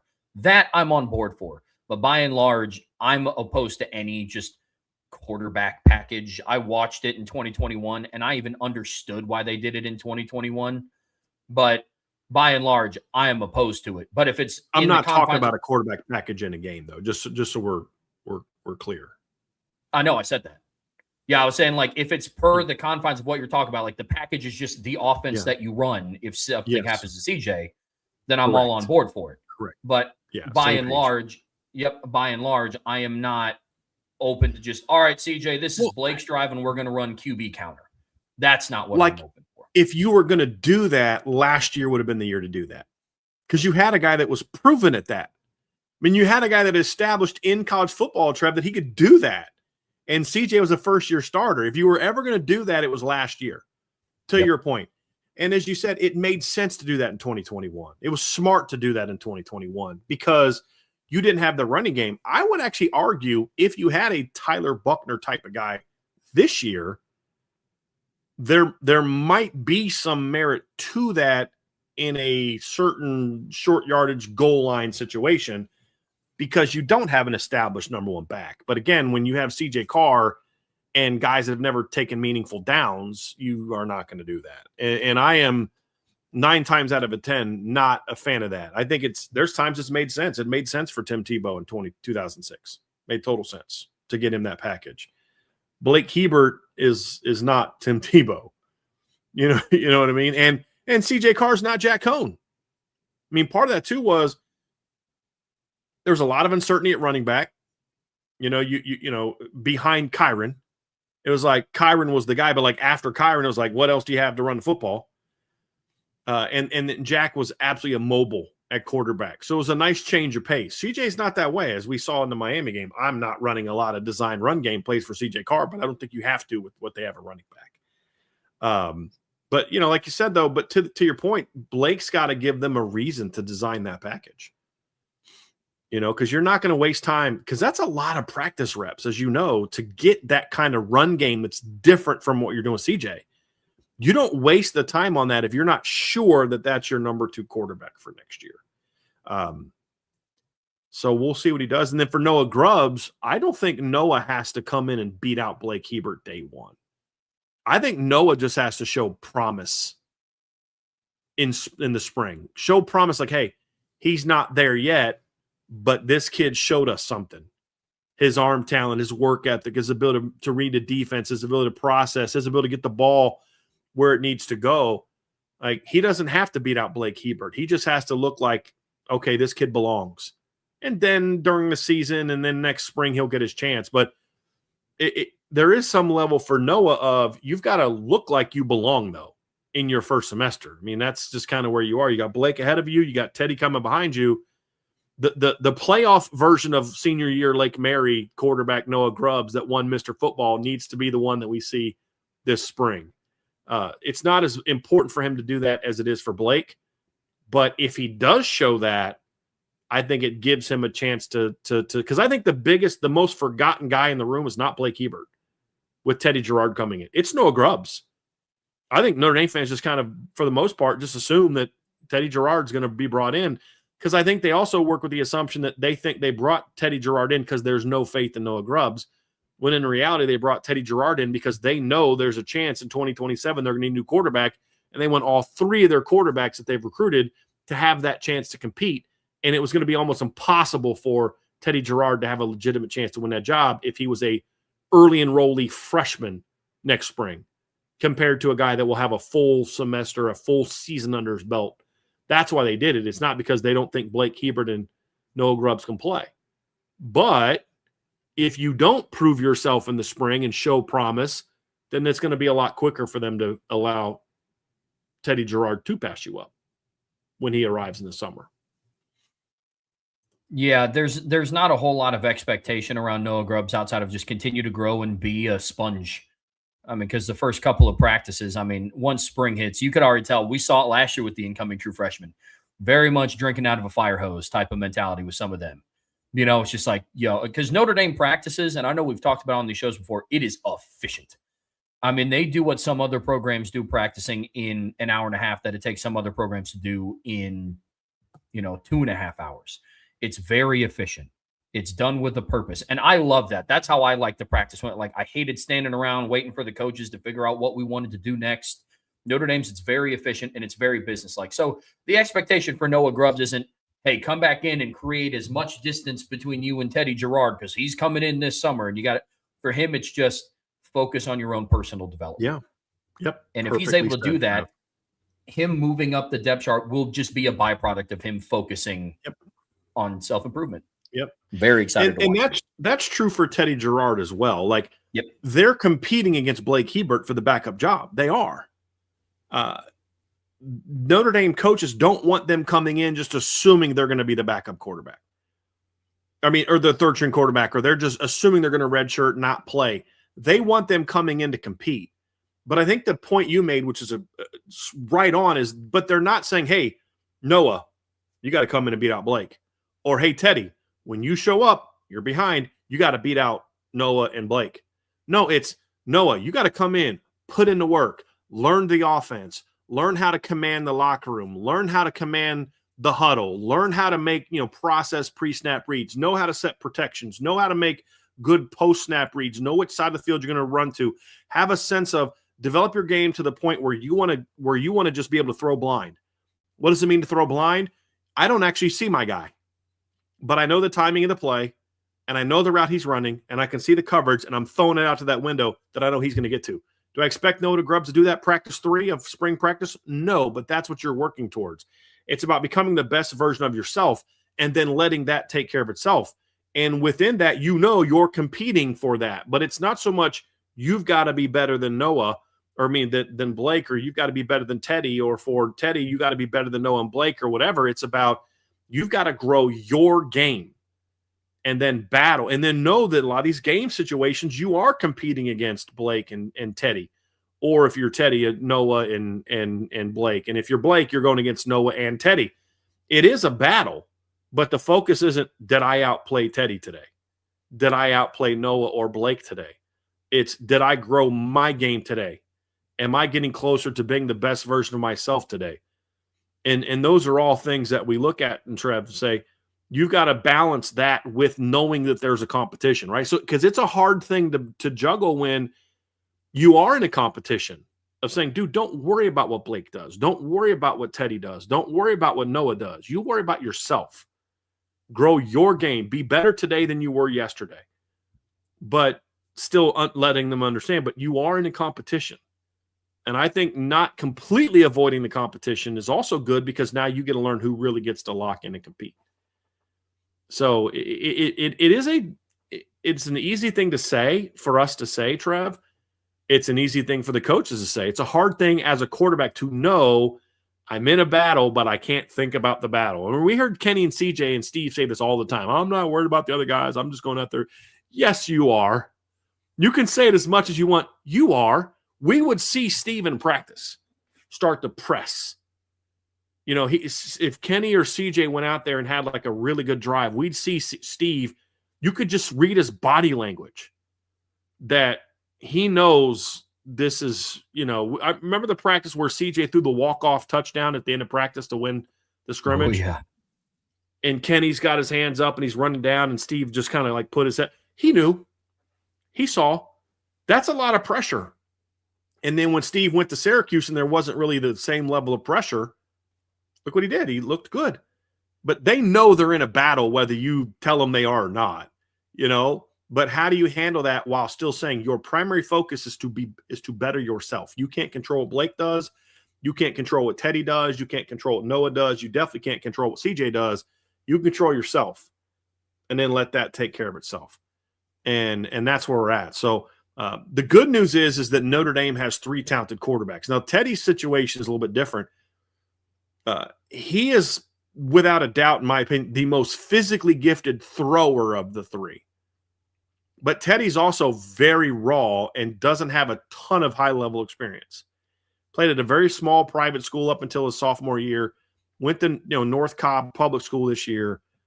Played well, showed off elite talent, but they just didn't let him throw it a whole lot. A lot of quick game, a lot of bubble screens. That kind of factored into why he chose to come to Notre Dame. He wanted to be challenged a little bit more. His game still needs a lot of work. It does. He's got 5-star upside. There's no doubt. Noah needs to get stronger. I mean, that's the biggest thing for Noah is get stronger, be a better decision maker. Teddy's got some footwork things that he's got to refine. The arm talent in the room is quite impressive. Top down, it's impressive arm talent. They're all very different in where they are from a what they need to work on standpoint. And that's a challenge for Gino Guidugli is they all are going to require certain things to be consistent, but each one needs to be kind of have the coaching tailored to what Blake's specific areas of improvement need to be and what Teddy's are and what Noah's are. But I also think, Trev, competition shows who you are. If you fold under the competition to be the backup quarterback, then you're going to have a hard time going out there against Georgia in a playoff game and being able to handle yourself in a way that shows great poise. And I think that's one of the reasons why when you look at why I think Steve thrived and why I think, Kenny and them thrived is because Steve didn't buckle under the pressure. He put too much pressure on himself in the midst of a competition. And that caused him to get outside of his normal comfort zone. And so I think that's why Steve was able to go somewhere else and thrive. I think for these 3 kids, it's just about, look, Gino Guidugli's got to figure out where they need growth. They've got to put in the work. They've got to follow CJ's lead to a certain degree. And then just go out there and every day just focus on getting bigger, stronger, faster, learn the defense better, put in the work. Because the teammates are going to be watching how they compete and see who that times comes. But I'm very much looking forward to this competition, Trav. Very much looking forward to this competition. It's going to be fun, and it's not something we're going to spend a lot of oxygen on, but it is important. It's a very important conversation. Oh, absolutely it is. I mean, it's for this competition why I love that when we do recruiting stories, we talk about the backstory. And if there's one thing about these 3 guys coming to Notre Dame, it's they didn't shy away from competition. Noah Grubbs was aware of them trying to reclassify Teddy Girard, and he had the opportunity to be like, yeah, maybe somewhere else would be better for my future. The resounding answer was, all right, bet. Same thing with Teddy Girard. It's like, hey, you're walking into a room that's going to be having a rising sophomore, a redshirt freshman that already has a year in the system and was a super early enrollee and was around for bowl prep in 2024. And the kid that has been – exactly. And the kid that was committed in the 2026 class for the last almost year and a half. And he was like, all right, bet. And so that's what I love. That's why I love that we do these backstories, because all 3 of those guys were in positions where it was like, yeah, I know there's going to be competition here. It's Notre Dame, but it's decisions like that are going to change the narrative of the Notre Dame quarterback room. You need guys like that, and that's why I'm excited. And Blake Hebert knew right in front of him was CJ Carr and Kenny Minchie. I mean, you love that. And Blake Hebert could have easily jumped in the portal after they brought in 2 guys behind him. But I think they all want this. They all want this competition. They want to compete, which is why I don't think they're going to necessarily fold. Like, there's a difference between, okay, like you're putting too much on yourself and this other guy's playing great. And it's like in golf. We see great golfers where a guy's just coming out in that last 18, you got the 2 guys competing and the one guy's just off to a great start and the other guy just tanks. It's not that he's necessarily tanking because he's buckling. The other guy's playing so well that he has to then get outside of his normal game because this guy just hit 2 birdies in a you know what I mean, and an eagle. I just fell 4 strokes behind like that. I got to do something to make up for it. So I may try to clear the water instead of laying up. I'm like using 10 cup references right here. You know what I mean? Because I don't really follow golf, but you get the point that I'm making, right, Trev? It's not that he's pretty spot on under honestly. pressure. It's that this guy is playing so well that I need to go out of my comfort zone to stay up with him. That leads to me making more and more mistakes. Now I'm out. Yep. Right. And so that can happen, but that's different than buckling. Buckling is when you're the guy with the 4-stroke lead and the other guy's not doing a whole lot. You just double bogey, par, you just choked. You're shanking into the woods because I've used this story before, Trev. Like, I was a pretty good bowler back in the day. Never had a 300. And so I'm in an adult league and it's with my wife and my in-laws and I'm out there and I hadn't bowled in 15 years, 20 years almost. And I'm out there and I had been, kind of getting back into the groove and, consistently bowling 200 plus. And I'm strike. And I get into the 9th frame and I get a strike and they're all like, dude, do you know what's going on? I'm like, oh crap. I can get a 300. So I go up there top of the 10th frame and I'm like, yep. You know what I mean? Like, prior to that moment, I was just doing my thing. I was out there bowling. I'm getting strike. But then when I realized what's in front of me, 6, don't hit the head pin, miss the next 4, and I bowled 266. Like sometimes you kind of buckle a little bit under that pressure. And when you're on that moment, and that's choking. I choked in the 10th frame. Going out there and just, okay, man, I got to strike out in the 10th or this guy that's ahead of me is going to beat me. So I maybe take a couple shots. That's different than just, oh crap. I could do this. It's a big moment. And then I fold. There's a difference in that. Oh yeah. And you just want to make sure that these kids don't have that moment where it's like, oh shoot, I'm in this. And then they just go out there and they can't handle that pressure. But all of them wanted it, which is why they came to Notre Dame and didn't go somewhere else, despite knowing what was in front of them. I think that's a great point. Great point. All encompassing though, Bryan, it kind of leads us back to a point where we just got done talking about the defensive position coaches.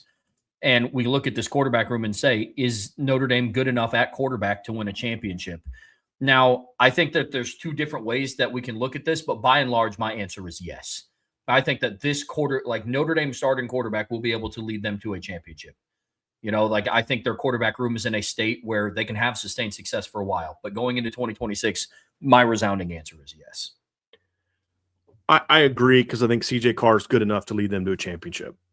And we'll talk a little bit more about CJ when we get into the top 10 quarterbacks rankings. But, he's got to prove himself. But I look at the Miami and A&M games. I'm like, we learned a lot about CJ in those 2 games.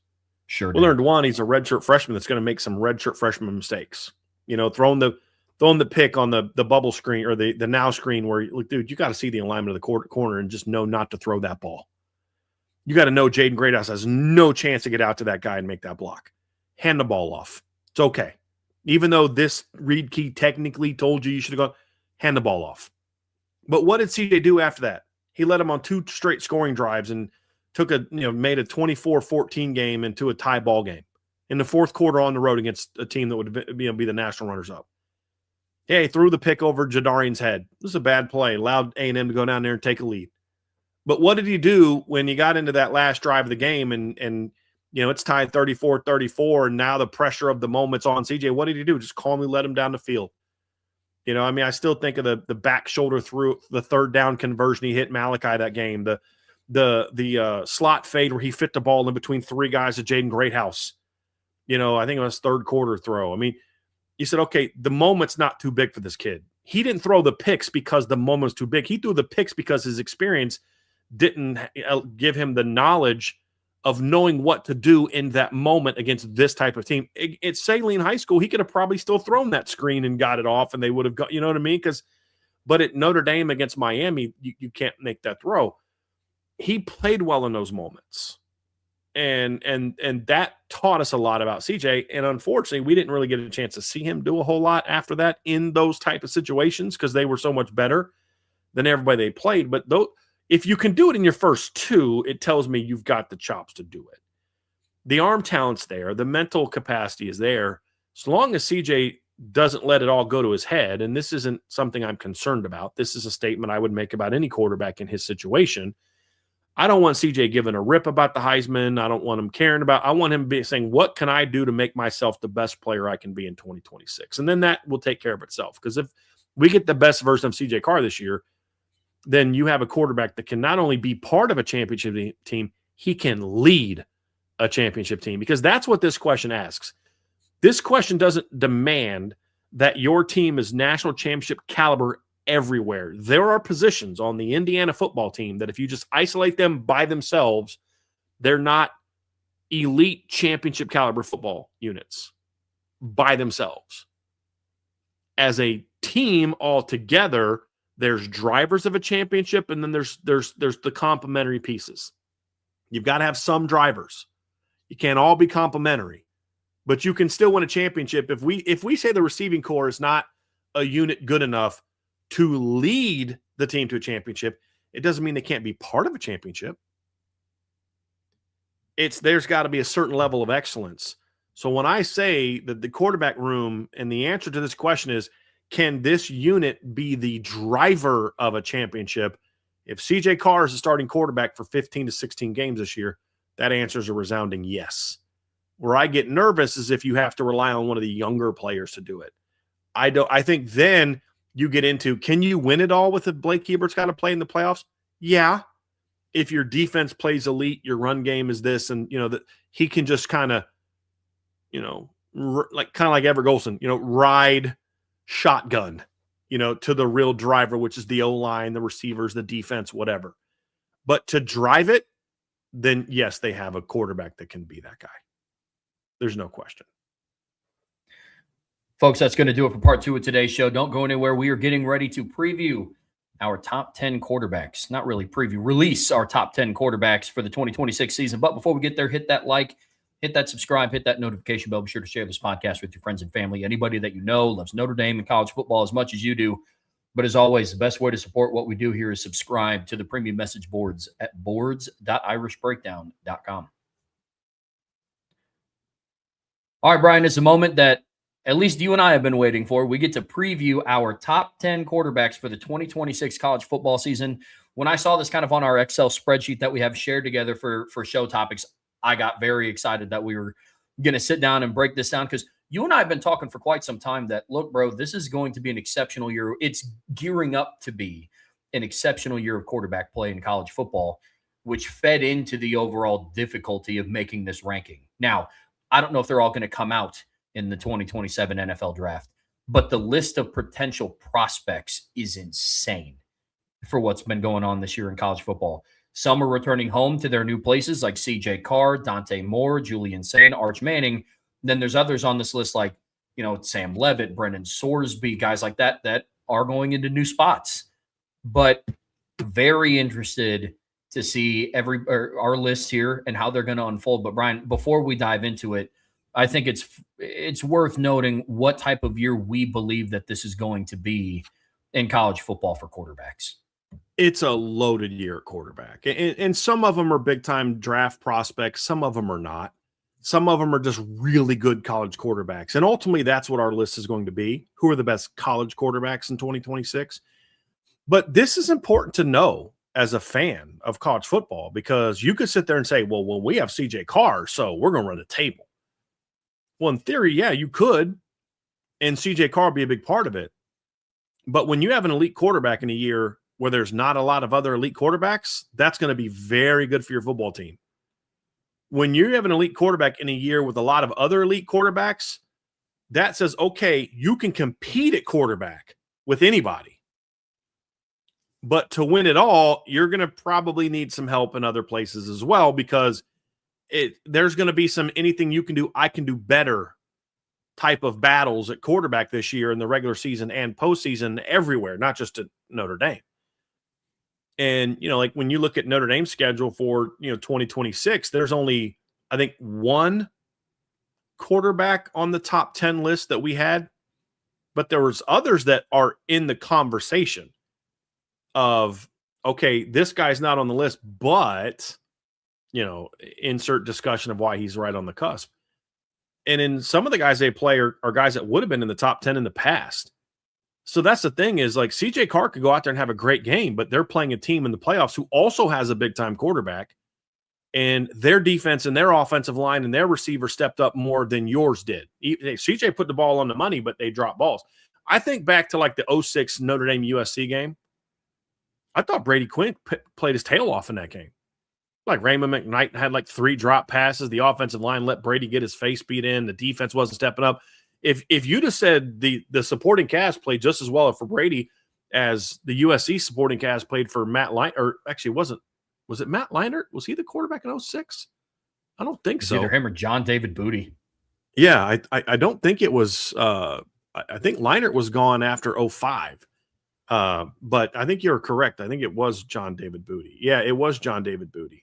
But like the point is, like, was Brady Quinn better than John David Booty? Of course. So why don't they beat by 20? Because everybody else around John David Booty played a lot better than the supporting cast around Brady Quinn. So this isn't you're going to win because of CJ only. There are years where maybe that might have been true. This year isn't it. There's just too many good quarterbacks or potential good quarterbacks for you to say that. But you also need one of those guys to then compete against those other teams. You know, like last year, 24, look at the playoffs and like, there's not a lot of great quarterbacks in the playoffs, which is why a Will Howard and a Riley Leonard could go do what they did. I mean, who were the semifinal quarterbacks last year, 2 years ago? It was Quinn Ewers, Riley Leonard, Will Howard, and Drew Aller. None of those guys were elite NFL draft prospects.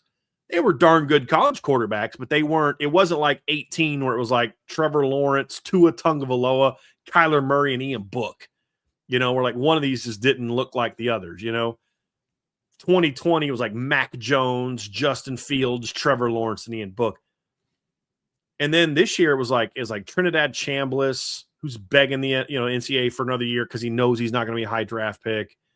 It was Fernando Mendoza, who will be a high draft pick, but probably wouldn't have been 20 years ago. He's a really good prospect, but he's not Peyton Manning, John Elway, Andrew Luck type of prospect, right? It was Carson Beck, who's, in my opinion, a day 3 draft pick. And it was Dante Moore, who ironically is the best draft prospect, in my opinion, of the semifinalists. And they got their faces beaten. Why? Because he didn't play well, but the rest of the unit around him didn't play well. This year, I think, could look a lot like it has in the past. Like 18 and 19 and 20, where it's like, dude, like 19, the playoffs were Joe Burrow, Trevor Lawrence, Justin Fields, and Jalen Hurts. You know what I mean? Like, it's a different breed of quarterback. I think this year is going to look a lot like that. So it's good that Notre Dame has a quarterback that's on that level. But it's good that fans understand there's a lot of dudes that are going to be really good this year.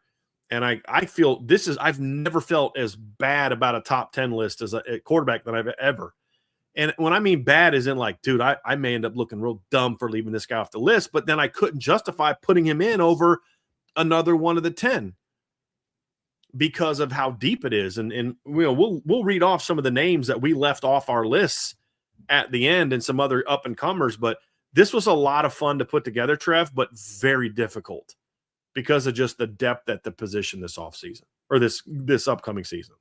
100%. This was more difficult than the way too early top 25. I mean, honestly, because there are so many different names that could have been in this top 10 list. And I'm very excited to dive into it, to give you guys a window in. I'm going 10-6. Brian's going to go 10-6, and then we'll work in that way. Also would love to see your guys' picks in there as well. Now, I know that there's going to definitely be some similarities between what we have and what the chat has, and then there's probably going to be some differences between what we have as well. But I'm excited to dive in, Brian, to what we have going on with our top 10 list. But yes, I'm very, very excited for the year that this is supposed to be at quarterback. So here's how we'll do it. It's kind of like how we've done in the past. Trev will give his 10-6. He'll explain why. I'll give my 10-6. We can follow up questions if we want to, interject with each other.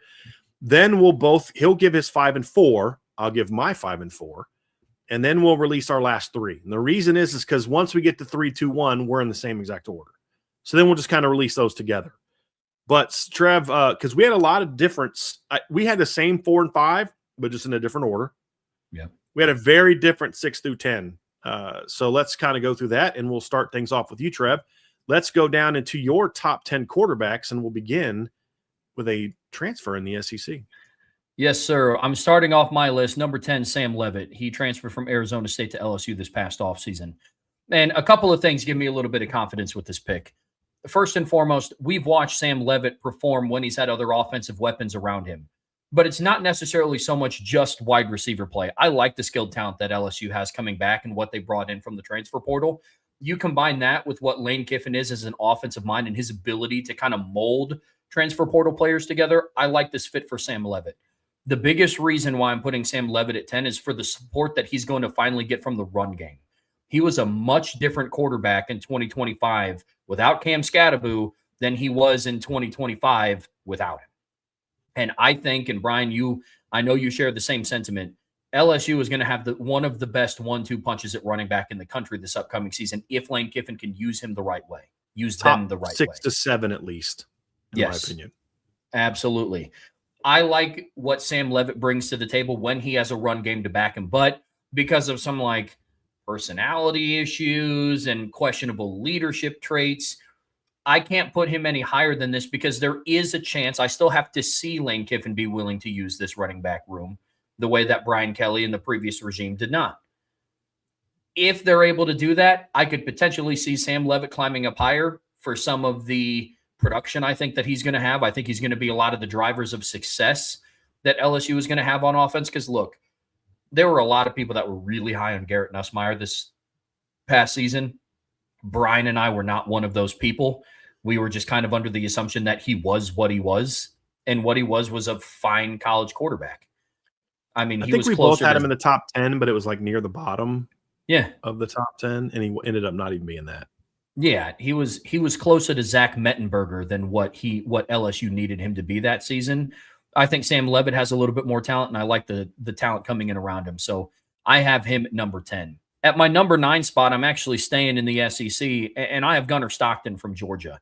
Now, I know this is a little bit more of a controversial pick to some, but I like Gunnar Stockton, and he showed me some things this past season. We talk a lot about the overall level of talent on Georgia's roster kind of declining year over year, and it's getting farther and farther away than from what it looked like in 21 and 22. But I go back and I look at what Gunnar Stockton did in some of the bigger moments in games last year. At home against Ole Miss, 26 of 31, 289 yards, 4 touchdowns, no picks, 59 rushing yards, and a rushing touchdown. I look at what he did against Texas at home in that big blowout win. 24 of 29, 229 passing yards, 4 touchdowns, 1 pick, 29 rushing yards, and then another rushing touchdown. They lost in the playoffs to Ole Miss in that rematch. It was not because of Gunnar Stockton. At least I don't believe that it was. It's the same situation for what it was when they played Notre Dame in the Sugar Bowl in the 2024 season. Yeah, it was Gunnar Stockton's first start because Carson Beck got hurt in the SEC championship game, but they didn't lose because of Gunnar Stockton. They lost because Notre Dame that day was just a better team. That's something that we believed as well. Gunnar Stockton has quietly been one of the, stabilizers of this Georgia program that has otherwise been pretty they're dropping talent. Players are getting arrested left and right. I like what Gunnar Stockton brings to the table. I think he's going to be a big driver of success for the Dogs in 26, so I have him at number 9. At number 8, I have Brendan Sorsby, another transfer portal quarterback, and I love this pickup. As we saw last year, the quarterback dictates a lot of the success, even with a loaded backfield, and they're getting Quentin Joyner back to go along with Cameron Dickey. But the quarterback was the driver of a lot of Texas Tech success. And depending on how well Baron Morton played is how well Texas Tech played. I also don't think that it's a coincidence that the game that he missed, they lost to an Arizona State team that was just fine last year. And then when Baron Morton came back and he was able to stay healthy, they started performing again. But what happened against Oregon? We talked about it, Brian, when we previewed the game, and we were under the assumption Baron Morton's a good quarterback, not great. Don't know if he's going to do enough to get them over that hump. I think Brendan Sorsby coming over from Cincinnati is that guy. He takes care of the football well. He had 5 picks this past season, and they were concentrated in 3 games. Now, the counter to that is in those 3 games, it was arguably against some of the best competition that he had played. Utah on the road, Arizona at home, and then BYU at home. but he finished with a little bit above a 61% completion percentage, 2,800 passing yards, 27 passing touchdowns, 580 rushing yards, 9 rushing touchdowns to give the Red Raiders offense an element of little bit of a dual threat in there. Not necessarily dual threat, but the ability to make plays with the legs. So I think he's going to be a big driver of success for Texas Tech this upcoming season. So I have Sorsby at 8. Number 7, I have another transfer portal quarterback, and I'm going with Darian Mensah, the transfer from Duke to Miami. Now, I said this to Brian when I dove into his film. I was not aware personally of the game that Darian Mensah had. I think he is a really good quarterback. I think his numbers may inflate his perception a little bit. I don't think that he was the best portal pickup in college football. Like, I know over on FanDuel right now, he jumped from having like the 15th best odds to win the Heisman Trophy all the way up to the 4th best odds. I don't know if he's going to have that kind of impact. But I think with that being said, I do think quarterback play is going to take a step up from 25 to 26 for the Hurricanes. Carson Beck was fine, but it was very clear that Miami's offensive coordinator understood what type of quarterback he had. Very veteran, did their best to not put the game on his shoulders, whereas you now have a quarterback where all of Duke's success was Darian Mensah. If he had a bad game, they are just not winning football games. You combine that with Cooper Barcotti that's coming over, Malachi Toney coming in. Obviously, biggest question for them is going to be their offensive line, but I like the Darian Mensah pickup, so I have him at number 7. And then rounding out my 10 through 6, at number 6, I have Byron Brown. And this is a quarterback that not a lot of people are talking about, and it's because he's going to a lukewarm program in Auburn. Auburn's been lukewarm arguably the last decade. And he came from a G5 team. Exactly, and he came from USF. I love this pickup, and we talked about him earlier this past offseason, Brian. Byron Brown is a dude. Like that, you want to talk about somebody that has the ability to kind of put the team on his shoulders. He threw for 3,158 yards, completed 66.3% of his passes, 28 touchdown passes, 7 interceptions, 1,008 rushing yards, and 14 rushing touchdowns. I pay attention a lot to how quarterbacks play in the biggest moments. That's a big evaluator for me. When the season opener against Boise State, he played well, completed 66.7% of his passes, 210 yards, no picks, and had 2 rushing touchdowns. In his best play of the game, got called back by a penalty. It did. It did. A Tommy Frazier-esque touchdown run of like 50 yards that got called back by a penalty. Yep. He broke 39 tackles on that play, Trev. It was ridiculous. Nuts, bro. I remember watching that live. I think we were texting about that play. We were. We were texting about that play. You were like, hey, I don't know if you are or if you have any desire in watching the Boise State game, but turn it on. Mm-hmm. And Byron Brown went absolutely nuts. The following week, on the road in the Swamp against Florida, 23 of 36, 263 passing yards, 1 touchdown, no picks, 66 rushing yards. Didn't play the greatest against Miami on the road because he went 1 touchdown, 1 interception. He got sacked quite a bit, but I like some of the supporting cast. I love him rejoining forces with Alex Golesh at Auburn. Byron Brown is a sleeper, and some may think that it's a little bit too high, but I'm telling you, I think he's going to be a dude this year. So that's my 10 through 6, Brian. Yeah, it's good stuff, Trev. I'm going to dive into my 10 through 6. At 10, I have Gunnar Stockton. So just real quick, couple things. Number 1, neither of us will have Trinidad Chambliss on our list. Neither of us have Joey Aguilar on our list because as of right now, their careers are over. They're both obviously fighting to get additional seasons. And if they do, then when we kind of do this ranking again post-spring, we'll include them. But just so you guys know, we didn't forget about Trinidad Chambliss. Just as of right now, he's not going to be their starting quarterback because he's not eligible to play.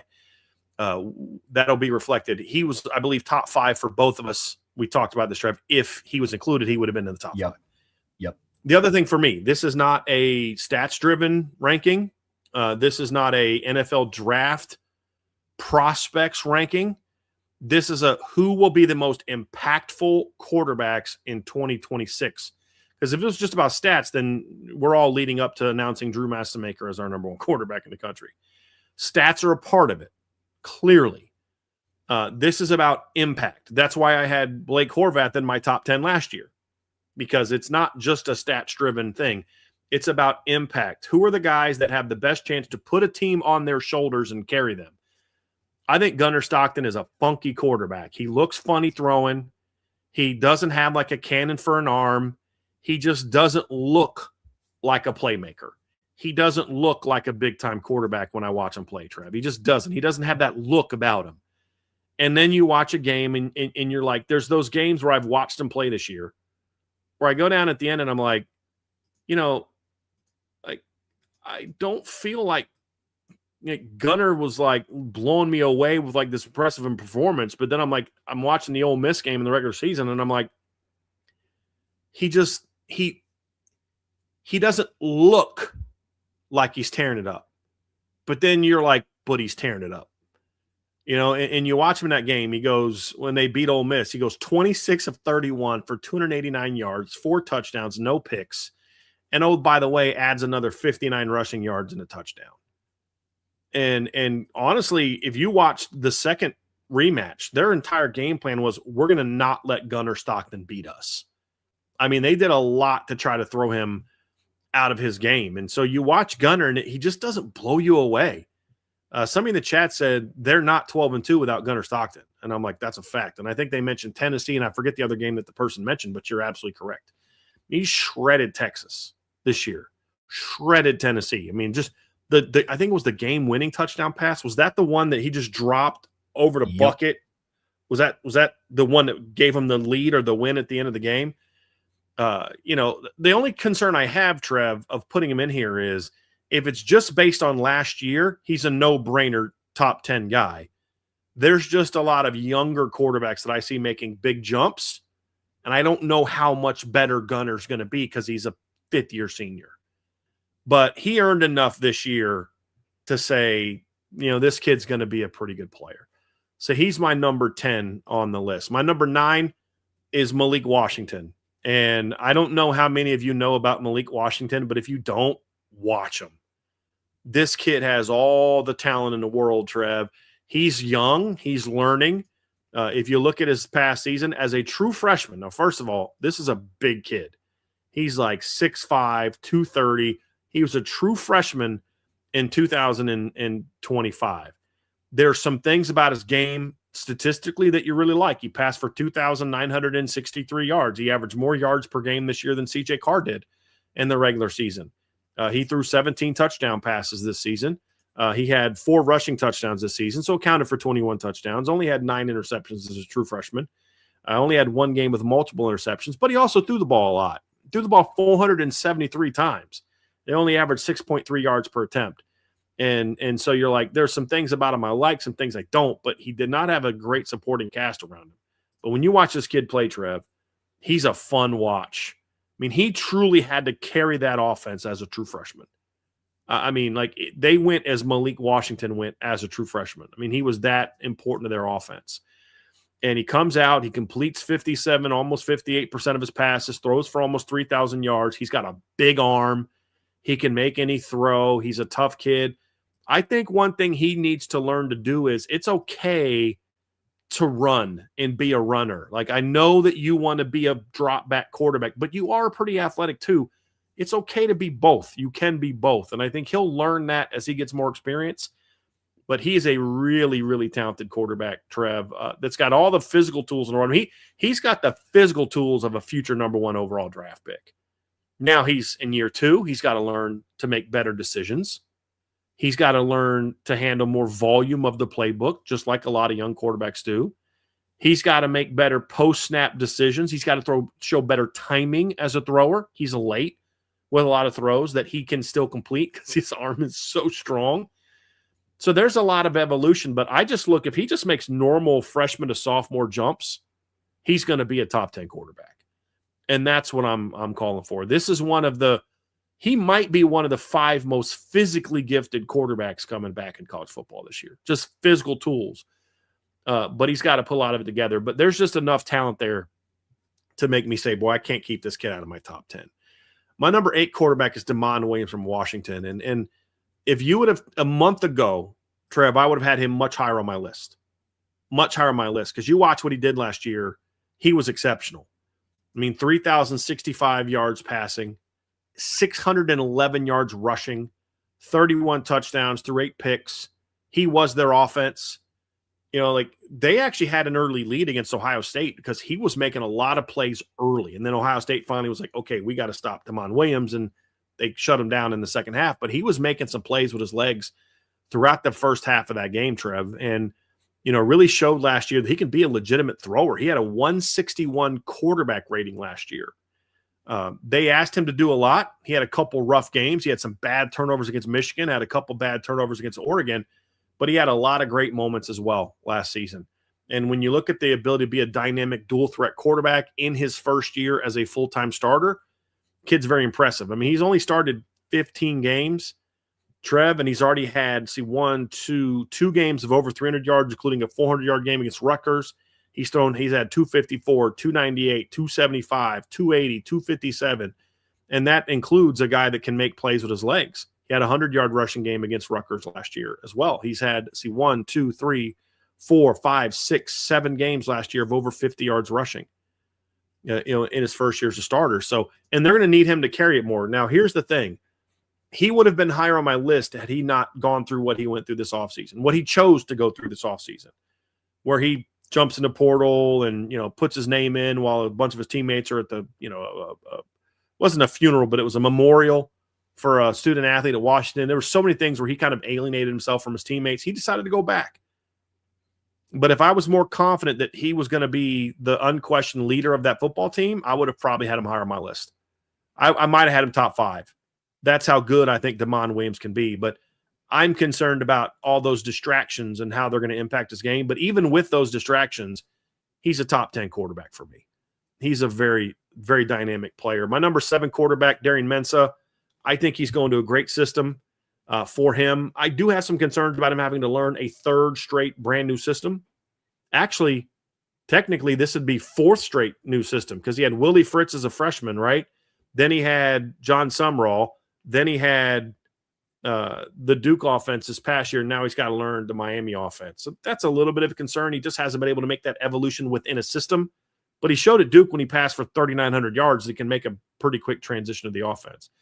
Being able to go to a place that already has Mark Fletcher in the run game, Char Brown in the run game, also has Malachi Toney coming back, but then Cooper Barcotti comes with him, someone he's familiar with. So I think Darian Mensah is going to put up big numbers this year. I also think he's a good quarterback. I don't think he's quite like top 3 to 4 like some people are saying. I think he's kind of right in between Carson Beck and Cam Ward. I don't think he's as good as Cam Ward. I think he's better than Carson Beck. I put him right there in the middle. And his arrival in Miami, as honestly as disgusting as it was, the way he went about it, I lost a lot of respect for him, to be completely honest with you, as a young man.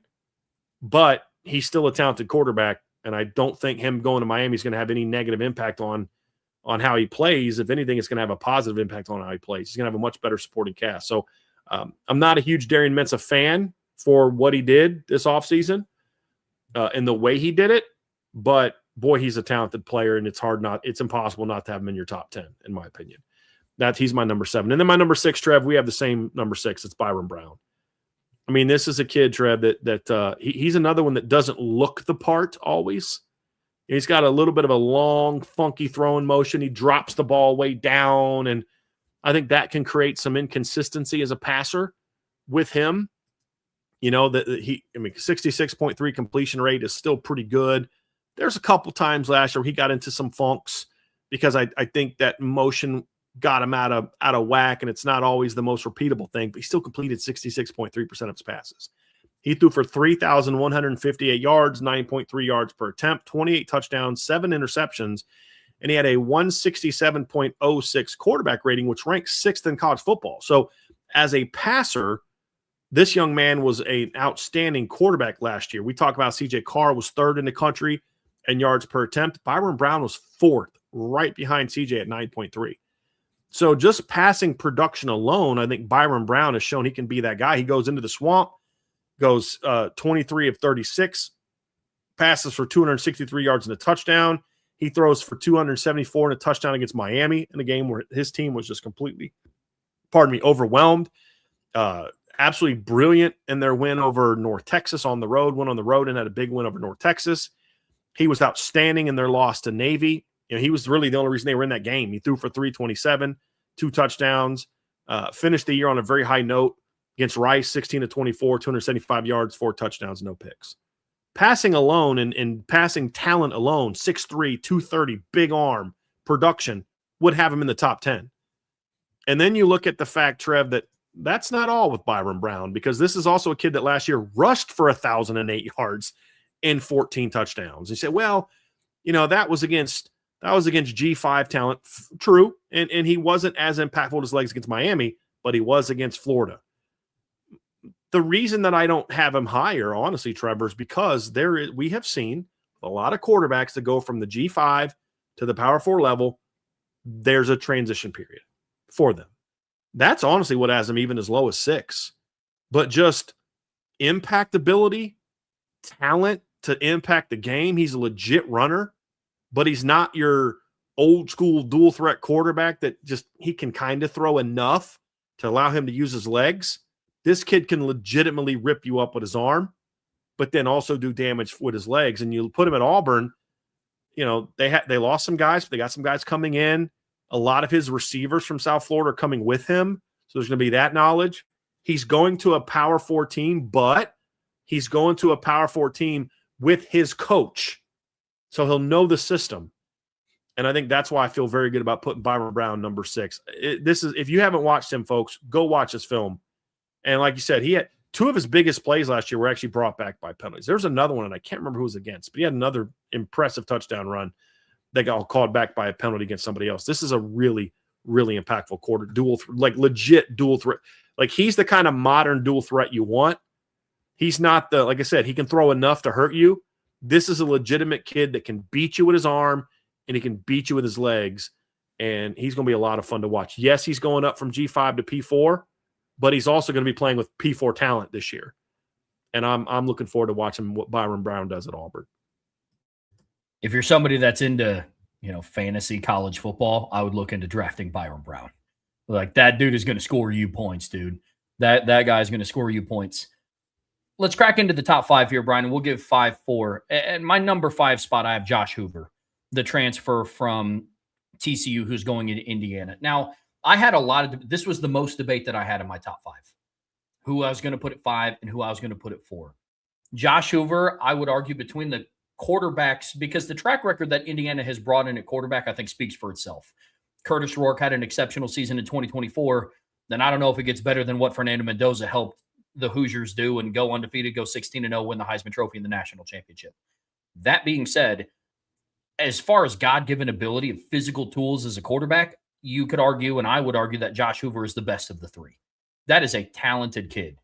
I'm very excited to see what he can do in Mike Shanahan's system. But with that being said, there's a little bit more development that you're going to need with Josh Hoover, specifically around taking care of the football. That is my only one concern with him, and that's what made me keep him at 5 instead of moving him up to number 4. You guys know me. I'm very consistent I keep track of what quarterbacks do in big games. And in big games, Josh Hoover at TCU had some issues taking care of the football. He had 2 picks on the road against against Kansas State. He had 2 picks, no touchdowns on the road against Arizona State. He had 3 picks on the road against Houston, then 2 picks, no touchdown passes on the road against BYU. Here's where I have a lot of confidence in Josh Hoover going to Indiana. He's not going to have to carry that team the same way that he had to carry TCU, where everything was just on his shoulders. I like the pass game weapons that he's going to have. He's going to have a better offensive line, a significantly better offensive line from a talent and from a coaching perspective down in Bloomington. And he's going to have a much better run game, in my opinion. So that is what makes him, in my eyes, a top 5 quarterback. It was hard for me not to move him any higher than that, because some of it is I just have to see the cut down to the turnovers, because that's the one thing that is the outlier between him and when they brought in Fernando Mendoza and Curtis Rourke. In Fernando Mendoza's final year at Cal, he threw 6 interceptions. He also threw 6 interceptions at IU this year, obviously more games. And then Curtis Rourke, he was going on his 6th year of college football, but the year before he threw 5 interceptions. The year before that, he threw 4 at Indiana in 2024. He threw 4. So if Josh Hoover could cut down on those turnovers, he would be a lot higher on this list for me. But that was the deciding factor between him at 5 and my number 4 quarterback, Julian Sayin. I am obviously not as high on him as what other outlets have been. And that's me saying that, putting him as my number 4 quarterback in my top 10. Just because I don't think he's the number 1 overall quarterback doesn't mean I think that he sucks. There are just some quarterbacks that I believe should be ranked ahead of Julian Sain. I liked a lot of what he did. He was a very efficient quarterback this past season. You go through and you look at what he did, and he finished the year with a QBR of 88.4. He finished the year with what? I mean, a 77% completion percentage. But again, I evaluate quarterbacks and carry a heavy weight of what they did in their bigger moments. It was week 1 against Texas. We'll give him a bye. I think he was okay against Michigan on the road. Thought he played pretty well, completed 73% of his passes on the road in the snow in the big house. He was not that great against IU in the Big Ten championship game in key moments. And then same thing with Miami. Again, with some of the things with Julian saying, you have to go past the stats and the numbers. You do. And I look at performance in big games, and a lot of his success this past season was a byproduct of having Jeremiah Smith and Carnell Tate and Bo Jackson and Brandon Inniss. Now, this year, however, because we are projecting forward, is I think Julian Sain is going to be a top 5 quarterback in the country because, like CJ Carr, he's going into his next year as a starter. Julian Sain was only a redshirt freshman. But I'm just not on board with he's the best quarterback in college football and everybody else is second place to Julian Sain. I'm also not on that trend. I've seen that from PFF, CBS Sports, things like that. But do I think he's a top 5 quarterback? Yeah, I do. Thus, him being at 4. So that's my 5 to 4 line. Because we're not arguing that he's not good and he shouldn't be in the top 10. Right. We're saying he's not top 2 or 3. Exactly. And that's where I'm at, Trev. I actually have Julian Sain number 5. And I actually don't really get too worked up about, how you did in certain big games when you're a redshirt freshman. I think it mattered a whole lot more for me for Josh Hoover, which I'll get to, than it did for Julian Sain because Ohio State didn't ask him to carry them against Texas. He just had to make a couple big plays, and he did. And he made some big moment redshirt freshman mistakes last year. And I think he's the kind of kid that will learn from them. He had some other games he didn't play. He didn't do much against Illinois, but they didn't ask him to do a whole lot against Illinois. And he's going to be asked to do a lot more. And that's why I don't put him on the same level as CJ Carr, because even though CJ Carr had a Jeremiah Love, and I mean, you still needed him to be much more of a big part of your offense than you needed than Julian Sain did. And when they then tried to ramp him up in the postseason, it didn't work. He put up some yards because he made some big plays down the field, but he couldn't make those big moment throws. I put that more on Ryan Day and Brian Hartline than I do Julian Sain. They should have given him more chances to kind of early in games make some of those big play moments so he'd be better prepared for them in the postseason. But, I mean, we're splitting hairs with some of these picks. If you have a guy in the top 10 this year, you think he's really good. Yeah.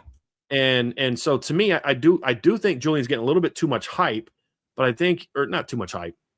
He's being ranked a little too high for me because I think the hype is justified. I mean, it's a redshirt freshman that completed.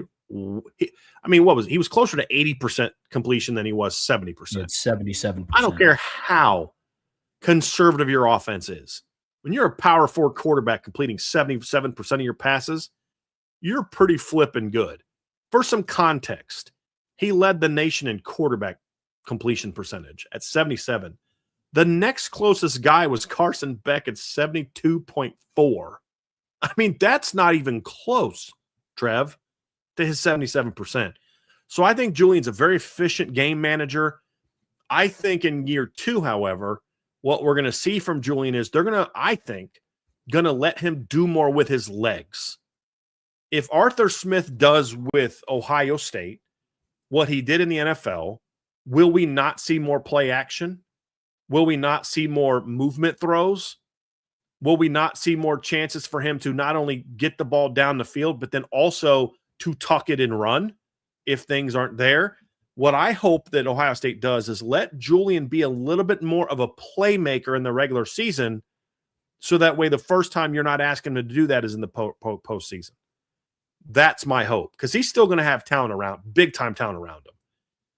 And so I think he's a guy that I want to see Ohio State let him loose a little bit more this year. Let him be a playmaker, because he's a very different type of quarterback than you've had in some years. And I think he doesn't have like a cannon for an arm, but he can get the ball down the field with something to it a little bit. But I think they didn't do enough to use his legs last year. That's my thing, Trev. When you looked at his stats last year, and you see that he rushed for minus 44 yards and no touchdowns, that kid's way too athletic to be putting up those kind of numbers. That's something I'd like to see Ohio State do a little bit different with him. If they do that, then I could see him moving up this list. Because here's one thing that everybody above him did is use their legs more often than he did.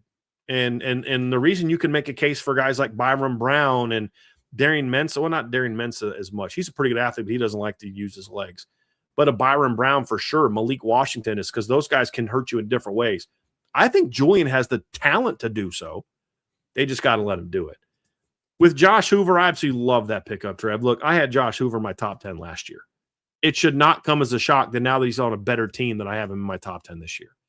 You know, you talked about some of the games he struggled in, and if you watch those games, I don't know that he struggled as much as his offensive line and talent around him struggled. He was not good against BYU. I think he played very well against Houston. The game he threw 3 picks. He kind of had to make some plays to get them in there, and he just a couple times went to the well one too many times and made some bad throws. But outside of the 3 picks, he went 24 of 33 for 293 yards and 2 touchdowns, average 8.9 yards per attempt. You know, you look at what he did against K-State. Yeah, he threw 2 picks. He also passed for 376 yards in that game. And he was very good against SMU. Ripped SMU apart, threw for 379 yards and 5 touchdowns. That was a big game too. And so we've seen him in some big games have some struggles, and we've seen him in some big games be great. Or, you know, remember the year before TCU went and got beat by SMU, but he threw for 396 yards and 3 touchdowns. You know, I thought he's had some very good moments, but the problem is, Trevor, is when he throws picks, he tends to throw them in bunches. He had 4 games in 2024 of multiple turnovers and interception. He had 5 games in 2025 of multiple turnovers. If he throws 12 picks next year, I'm fine with that, because he also is a bit of a gunslinger. You know what I mean? Like, he's going to take some chances that I don't know that Fernando Mendoza would have taken. But you can't be like none against the 3 non-conference and then like 3 against Oregon. You know, it can't be 2, 2, 2, 0, 0, 3, 0, 0 against bad teams and 2 again. You know what I mean? That's what he has to avoid. And I think part of the reason I rank him 4th is he knew he had to kind of carry TCU. The one thing that Indiana did a brilliant job with, they just had the Heisman Trophy winner, and they never asked him to carry him in big moments. They'd ask him to make some big moment throws, and he did. But they didn't ask him to carry the offense against Ohio State. Like, could you imagine, Trev, TCU going into a game, a big game, where, you know, conference championships on the rival, you got Josh Hoover at quarterback, and he goes out there and in that conference championship game, only attempts 23 passes, only throws for 222 yards and 1 touchdown. You'd be like, they have no chance at winning. They're going to get annihilated. Well, that's exactly what Fernando Mendoza did in the Big Ten title game. Fernando Mendoza did not throw for over 200 yards once in the postseason playoff game. Not once. Because they didn't need him to. Josh Hoover never had that chance. If he didn't get the 250 yards, they had very little chance of winning against a good team. So I think that's going to help him a ton as well. But he's got some gunslinger to him, Trev, and I'm looking forward to seeing that. I'm a big Josh Hoover guy. I don't know how much of an NFL prospect he is, but for a college football player, you put the talent around him that he's going to have, I think he's going to be lights out this season. And we have them both 4-5. We just have them flipped. Yeah. You know, I have no debate with your thoughts on Josh Hoover. You have no debate on my thoughts of Julian Sain. I think we're on the same page. It's just, what do you value? And the argument that I would make against my ranking is there's a greater chance that Julian Sain not only improves this year because of the system and the players around him, but because he's young, he's gaining more experience. Josh Hoover is just going to benefit from a year in a better system with better talent around him. He is what he is as the quarterback. Where Julian and a lot of these guys in this list are going to keep getting better and better and better. So if I'm wrong on Julian Sain, if you and I are wrong, it'll be because he's in the top 3, not because he falls back and he's 10th, 11th, Agreed. 12th, 13th. Yep. Agreed there completely. Brian, you and I have the same 3, 2, and 1, so we can kind of attack these both together. So at number 3, we both have Arch Manning, quarterback from Texas. And this is somebody that, Bryan, look, in the preseason, we kind of called what his evolution was going to be in 2025. There was way too much hype being placed on him to where if Texas didn't go some sort of 15 or 16-0 and Arch won the Heisman and they won the national championship, people were going to write him off as a bust. And we're starting to see a little bit of that. Arch is kind of starting to become an afterthought with guys like Julian Sain rising and Darian Mensah going to Miami and CJ Carr rising, Julian Sain rising. Arch Manning finished the season on an exceptional note. He started to find his footing, and then when he found his groove, he really started to take off. So I don't want to take too much meat off of the bone here, Bryan, but we both have Arch Manning here. I think he's poised for a really big season, especially for what comes back around him. I think the thing with Arch, Trev, is as you said, there was too much asked of him early on as a first-time starter, and he struggled. I mean, there's no denying that. But take away the expectations, take all the else. You're talking about an SEC quarterback that in his first year as a starter passed for 3,163 yards, rushed for 399 yards, accounted for 37 touchdowns because he also caught a touchdown pass, and led his team to victories over four ranked opponents, including two playoff teams. One was at home, one was on a neutral field. If his last name wasn't Manning, we'd be talking about how great of a first-year starter he had. But we also said Arch needs time.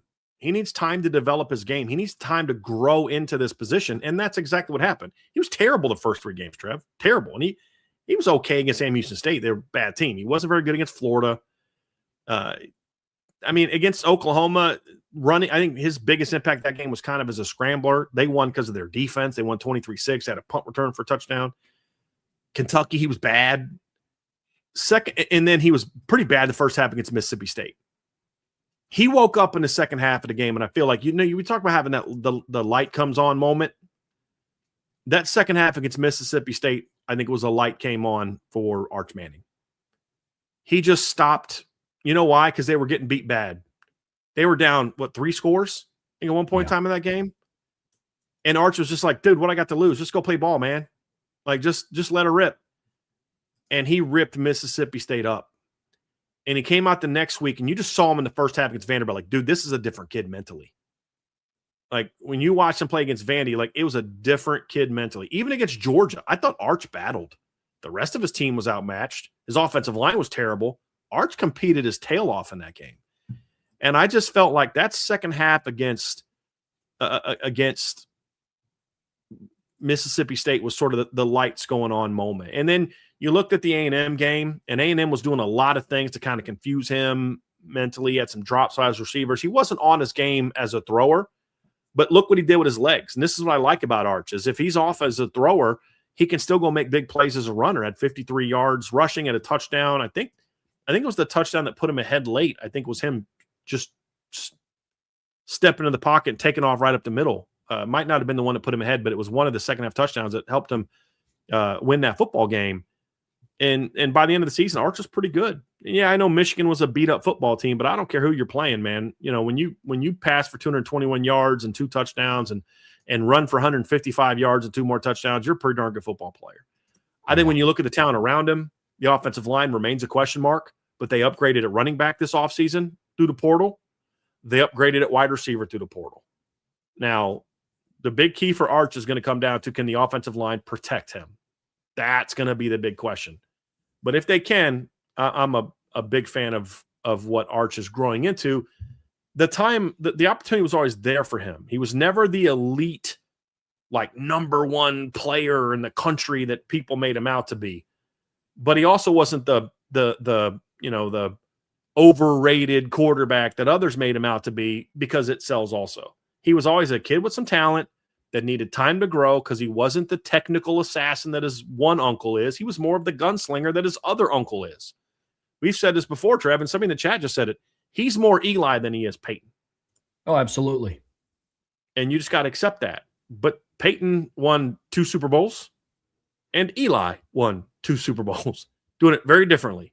And Archie was different than both of them, but he's more like Uncle Eli and Grandpa Archie than he is Peyton. And I think people were thinking he was going to be Peyton, and that's not Arch's game. And I think he's grown into his own, and I think he's going to have a really good year this year for Texas. I'm a big fan. And then number 2, Trev, CJ Carr of Notre Dame. We talked a lot about him beginning the show. CJ is an elite talent. He's got elite arm talent. He's a quality athlete. He showed last year he can use his legs to move the chains, score the occasional touchdown. You're not going to design game plans to let his legs beat you, nor are you going to have to necessarily game plan to not let his legs beat you. But he can do those type of things. But when you look at CJ Carr, elite arm talent, production's going to be there this season. The production was there last year. Top 5 in passer rating, top 5 in QBR, yards per attempt last season. I think if I'm wrong about CJ Carr being number 2, it's because he's going to be number 1. And we'll get into kind of why we have CJ Carr number 2. But this was a tough decision to me. Like, it was very clear who number 3 was. It was not very clear who number 1 and number 2 were. And when it came down to it, there's a lot of reasons why. I think that what we saw last year was Dante Moore had to carry that football team with all the receivers at injury. We have yet to see CJ Carr have to carry a football team. That's the only difference for me right now between CJ and Dante, is Dante had to carry that team, and it got him to the playoffs. CJ has not done that yet. He will this year. And that's why I have CJ Carr number 2. He's an elite player. There's no doubt about it. We share the same sentiment about CJ Carr and Dante Moore, who obviously is our number 1 quarterback that we have up on this list. And that was the difference. We talked about earlier CJ Carr and Notre Dame struggling on the road against Boston College. Who bailed him out of that game? CJ put on a good performance, don't get me wrong. But who started to put that game? It was Jeremiah Love's 94-yard touchdown run backed up on the 6-yard line. Whereas I go and I look at what Dante Moore did on the road against Oregon. His overall stat line will not blow you away. But that game-winning drive to put them into field goal range without DeCorian Moore, without Gary Bryant, I believe they're tied at Kenyon Sadiq, I think, was out that game as well. Yeah. Yeah. For him to engineer that type of drive with a bunch of 3rd and 4th string guys that were just not that experienced and have to carry them and put the team on his shoulders like that, it's just one of those where it's like, I watched Dante Moore do it. I have faith that CJ Carr can do it. I just have yet to see him. And I'm always going to take the concrete versus the projection. But like Bryan said, if I'm wrong, if he's wrong, it's because CJ Carr should have been first. And I'm sure, Bryan, that wouldn't surprise either of us. No, it's and honestly, was some of this because I'm like, can I really put CJ number 1? Is that going to come? You know what I mean? Like, I did think about that, to be honest with you. But at the end of the day, it really does come down to these are 2 elite talents. The only difference is I think they're both going to also have really good supporting casts this year, really good defenses, really good skill players around them. It really does come down to, we've seen Dante, as you said, as I just said, we've seen him have to carry that football team. Now, at times, Dante didn't handle himself in some of those moments. I thought Dante really struggled against Indiana early, but then he finally figured it out and he ended up playing okay. But he looked pretty good against Texas Tech at times, and he looked pretty good against James Madison. I thought he was great out-dueling Damon Williams. I thought he completely out-dueled Jaden Maeva last year. You talk about the game in the rain, and Dante barely passes for 100 yards and pouring down rain, but then he had to use his legs. Had some big runs in that game as well. Just watch how poised he was. He struggled early against Penn State on the road, struggled. But then watch him settle in the second half and lead that team back from, weren't they down 17-0? Or no, they were up 17-0. But Penn State makes this wild comeback, and then watching Dante just settle him in and go make plays with his arm, go make plays with his legs. He's just had to show more than CJ has so far. And the things that people say, oh, well, Dante struggled here and there. You mean in a playoff game while CJ Carr was sitting at home and didn't have to show himself in those games? We don't know how CJ would have played in the playoff game. And if you're someone who doesn't like Dante, right? Oh, well, I don't like Dante. That's fine. Then you're going to look for every negative thing that he did wrong. And he played terrible against Indiana. but he played on a stage that we haven't seen CJ Carr play in. Do I think that CJ Carr can lead Notre Dame to multiple playoff wins? Yes, I do. Have we seen him do that yet? No, we haven't. We have with Dante. And when you're splitting hairs between two very talented passers whose games are very similar, Trev, like they're very similar quarterbacks, great arm talent, got some gunslinger to him. You know, I think the other thing is because Dante was older, we've seen Dante do more trying to fit that sucker in over the middle. Dante attacks over the middle more than CJ does. And that's an area where I want to see CJ improve. Dante will sling that sucker over the middle on a dig route where CJ tends to take his chances in one-on-ones on the outside. And that's a part of CJ's evolution that I want to see. If he gets to that point, then he'll be number one. So that's why right now I have Dante Moore as my number one quarterback in the country. It's why Trev has Dante Moore as the number one quarterback in the country. It was kind of like this, Trev. 1 through 6 for me was a no-brainer. There was separation between 6 and 7. There was separation between 6 and then 4 and 5. 4 and 5 were about the same, but you had to split hairs.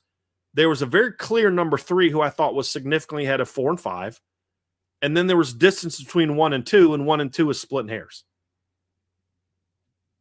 So it just speaks to how good quarterback is this year. And just look at some of the names not on this list.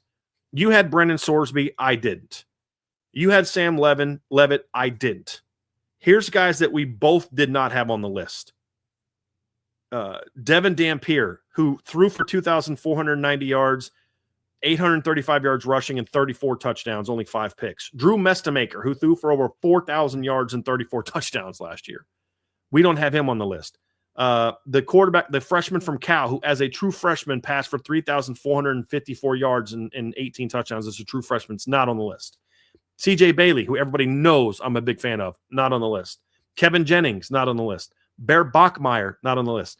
Connor Wegman, last year, passed for 2,705 yards, rushed for 700 yards in the Big 12, passed for 25 touchdowns, rushed for 11 touchdowns last season. Heck of a year in the Big 12 to lead them to a top 25 finish. No Avery Johnson, no Noah Fafita, no Mason Heinschel, no Jade Maeva, no Bryce Underwood, no Rocco Becht, no Lenora Sellers, no John Mateer, and no Marcel Reed. Those are all really good quarterbacks. Yeah. That 10 to if we took a top 10 of guys not on that list, it's more impressive to me than the top 10 we had last year. 100%.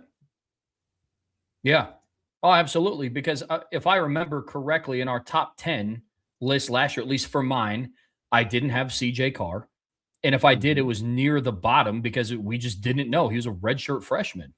Yeah. I don't remember if I had him. I don't know if you did or didn't. I mean, we didn't know who starting quarterback was going to be this time. Oh, that's true. Yeah, that's true. So I don't think we had CJ Carr. I did not have Julian Sayin. I didn't have Josh Huber. I didn't have Byron Brown. Didn't have Darian Mensah.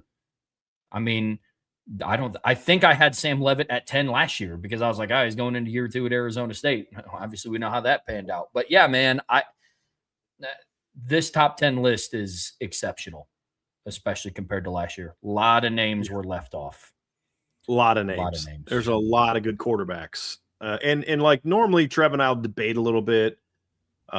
I think the only guy that I said, hey, watch him again is Malik Washington.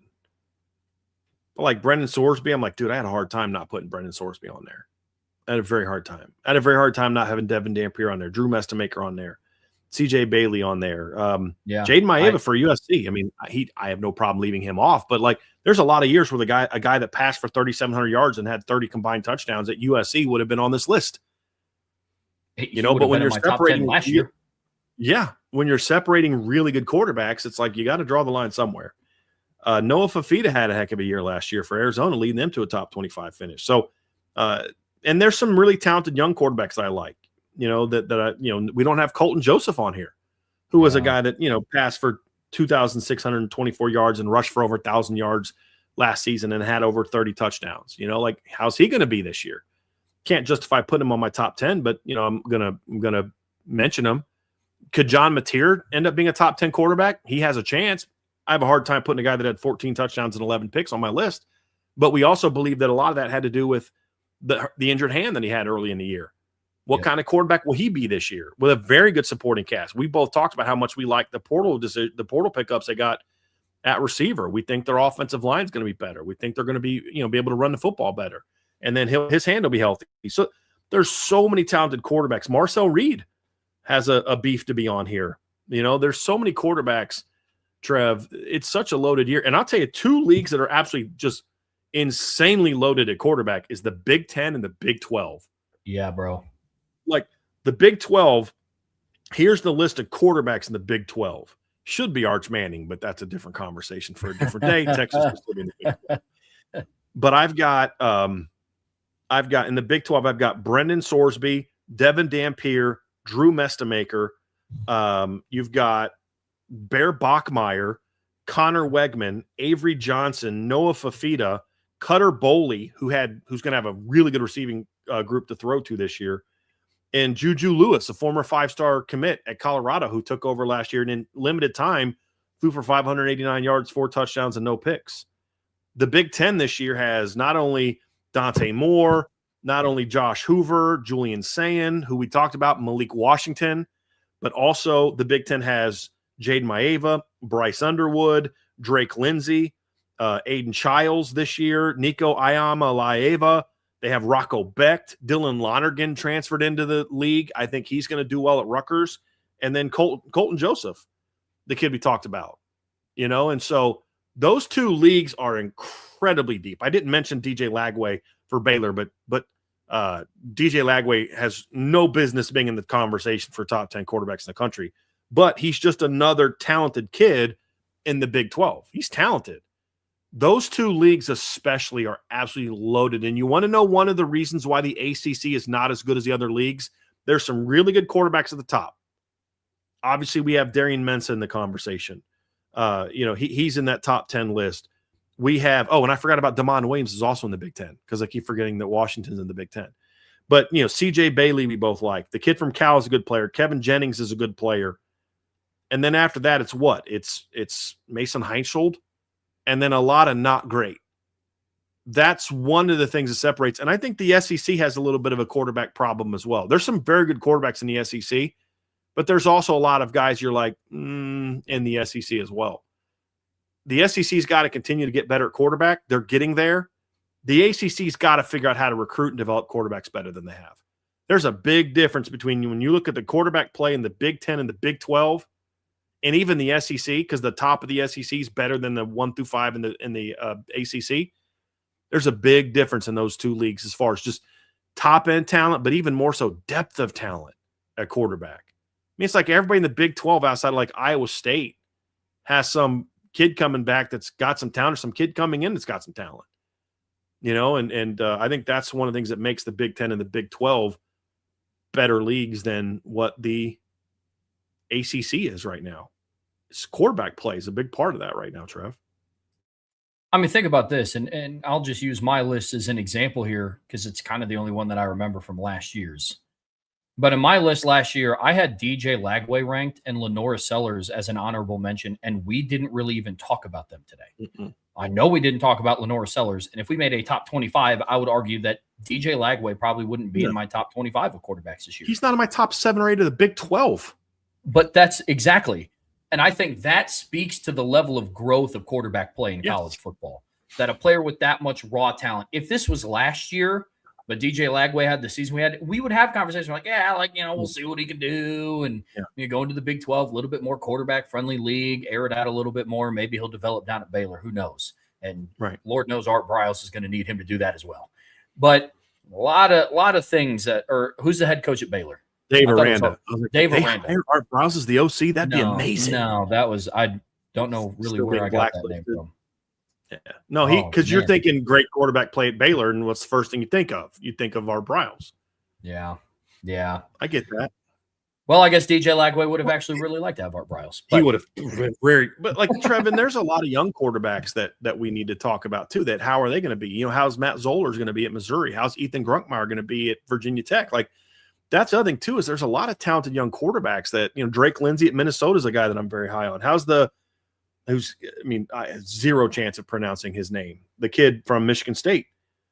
Like there's some talented young quarterbacks also that I'm very much looking forward to seeing kind of how they develop. So that's what's, I think, going to make this year so fun is it's going to be a very, very deep year. Somebody in the chat just mentioned Aaron Philo at Georgia. We couldn't even consider putting him on the list because he's never really started many real games. But he's a talented kid who's going to have a chance. But that's what the SEC's banking on. They're banking on a bunch of kids like that this year to kind of take them to the next level. But I do think you've got better developers of quarterback in the SEC now than you did a couple years ago. I really believe that, and I think something that's going to help the league. But it's such a great year at quarterback, Trev.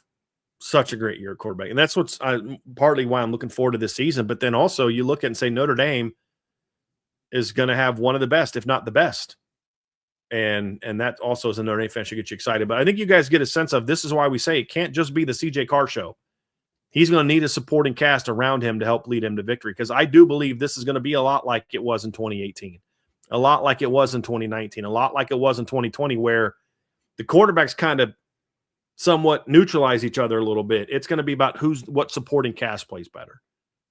And, it's going to, but it is nice knowing that Notre Dame has a quarterback that has the talent to get on that stage and compete. Like they're not taking a backseat to anybody when it comes to quarterback talent and quarterback play, especially as a thrower. Agreed 100%. Can't tell you the last time Notre Dame went into an offseason where I could confidently say they have a top 3 quarterback in college football, not third. Riley was a clear top 10 guy coming from Duke. Clear top 10 guy. Top 3? Nope. He was the perfect fit for them that year, but top 3? No. And if he was going to be top 3, it was going to primarily be because of his running ability. Yep. Not his throwing ability. And that's the difference. When was the last time Notre Dame had a top 3 quarterback, period? 09? Yeah. Before that, you got to go back to 06, 05. Yeah. And it's 09 because of how the season played out. I don't know. We probably would have, but I don't know based off of what he did in his sophomore year in 08 if many outlets would have had Jimmy Clausen as a top 5 quarterback going into 2009. Yeah. It's definitely, so the next one solidified would probably be Quinn from 05 to 06. Like going into the season? Absolutely. Yeah. Which is crazy to think about, but definitely a good spot to be in, Brian. Definitely a good spot. Yeah. Well, folks, that is going to do it. We have a couple super chats. Somebody said 2013. Notre Dame didn't have a top quarterback going to 2013. Tommy Reese was their quarterback in 2013. Yeah. Ever Golson was suspended. Yeah. So I'm not sure where that came from. We did have 2 quick super chats, Trev. I wanted to get to here from Catfish Kelly's Dirty Plunger with a super chat. Thank you. Appreciate the super chat. Brian, 0.0001% is all Ash haters need. LOL. Comical. That is true. Like, listen, here's the thing about that, Trev, as we kind of get back to, obviously that was the first part of our show today was looking at the Notre Dame defensive staff. And the reality is the problem that I have with the conversation is we have, once again, 2 extremes yelling at each other about extreme views. The people that want to give Chris Ash no credit for the second half of the year. Oh, it's all Mike Mickens and Marcus Freeman made him. Guys, I don't care how much a coach makes you do something. If you don't believe in it, you're not going to have the defensive performances that Notre Dame had. Now, do I think that Chris Ash bought into that being what's best for the 25 team? Yes. Do I think that Chris Ash still believes that that's the best way moving forward? I have no idea, and that's a concern I have. You need to be able to have an honest conversation about both. If you're someone who can't get past the first 3 games, you give them no credit for the final 9, you're not having a grown-up conversation. Or at least a rational conversation. You're only talking emotionally. If you're someone who's going to ignore the first 3 games and only talk about the last 9, you're doing the exact same thing. Just because you're saying something positive does not make your argument any better. The reality is that Chris Ash last year did some things that were frustrating that kept this team from making the playoff, flat out. But you also can't pretend like Chris Ash's defense in the last 2 months of the season wasn't outstanding. And that's the frustrating with this whole thing, Trevor, is can't we just have an honest conversation? Like, is that so hard? In the month of November, Notre Dame ranked number 1 in college football in yards allowed per play. They played 5 games in November. They ranked number 1 in the country, 0.1 ahead of Ohio State of yards per play allowed in college football last year. They were number 7 in total yards, but they were number 1 in fewest yards allowed per play. That's really good. Like, really good. And you can't ignore that. And just like the other side, you can't ignore the fact that the first 3 games did happen. Yeah, but but those first 3 games kept you out of the playoffs. So you can't dismiss those. The conversation is, look, when Chris Ash focuses on being an aggressive, get after people defensive coordinator at Notre Dame, boy, that sucker looks good. And you can win a championship with that. I believe that. But I also have some legitimate concerns about is that actually who Chris Ash wants to be, though? I think that's a fair conversation to be had. The problem is people want to just jump on the extreme sides and, these guys are disqualified as assistants because they worked with Chris Ash once in their 10-year coaching careers. That's my frustration is and the people that are like more positive, they like to take shots at the negative crowd. But you're doing the same exact thing. You're just doing it in a way that's more acceptable because you're being positive. But you're just as misguided as the people that want to give them no credit for last year because you want to pretend like the first 3 games didn't happen or somehow, they happened, but we'll never see that again. I don't think we're going to see Notre Dame's defense play as poorly as they did the first 2 games. But it doesn't mean that he won't still use that same philosophy, which may lead to Notre Dame having a top 10 defense in the regular season.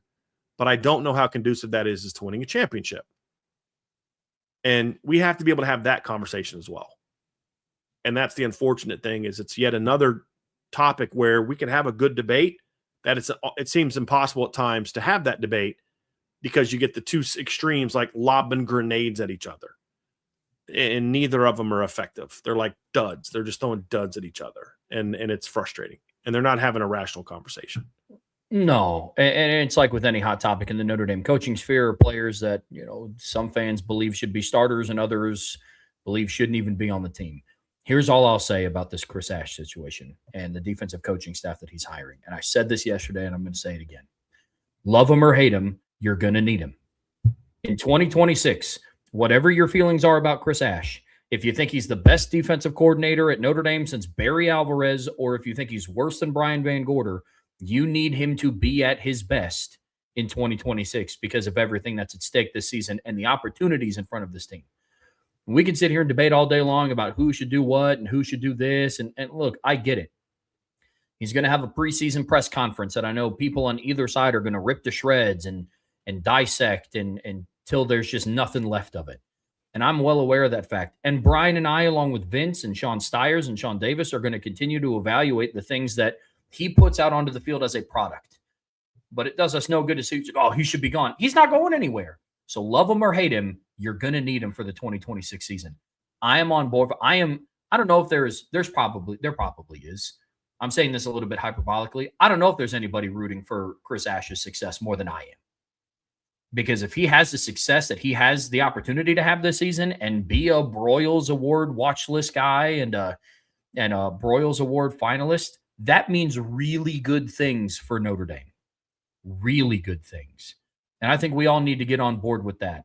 Because I've seen a lot of fans in one light say, I want anything positive for Notre Dame. And then in the same light, also be like, yeah, except for this because I don't like this guy. And I'm not willing to be there. So that's how I view this. But yes, Catfish Kelly's Dirty Plunger, I agree with you. Mm-hmm.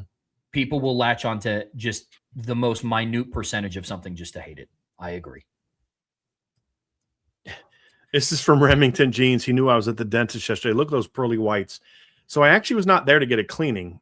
I have an infection in my gums that is going to have to get I had a root canal 11 years ago that it's gotten infected. So they were taking scans of that, and I'm going to have to go in a couple weeks and get that redone, which I'm not super thrilled about. But yeah, it was not pleasant. I had to pay them money to give me that news too. It's the worst part about it. The super chat from Steve Rolfe. Appreciate you, Steve. Does the new defensive line coach prefer 2-gapping or gap penetration defenses?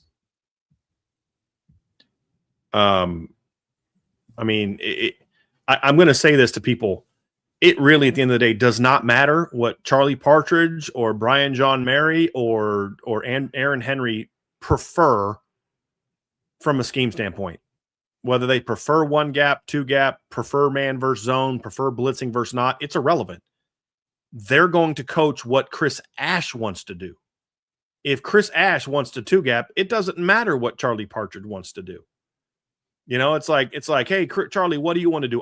It doesn't matter what you want to do. I'm the defensive coordinator, right? He's done both. They did more two gapping at Wisconsin. Not like the San Diego Chargers, and Dallas Cowboys back when they were 3-4 teams. Old Pittsburgh Steelers 3-4. They didn't do that.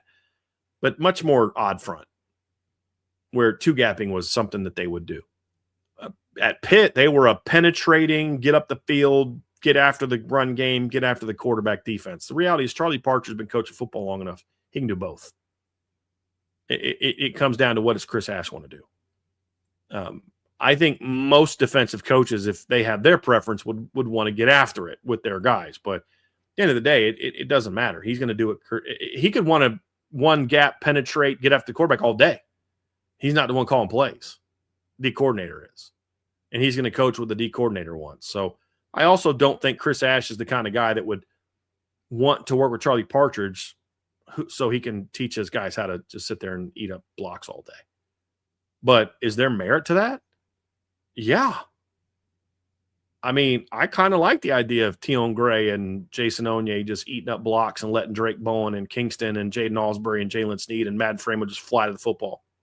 I'm kind of a big fan of that action a little bit.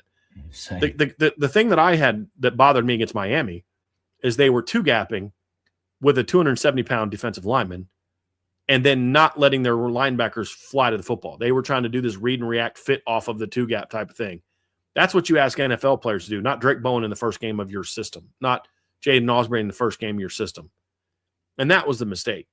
So that's I'm not opposed to that. Now you can be better off with it because instead of having Donovan Hinish on the field at 270, 275, you're going to have Tion Gray at 330.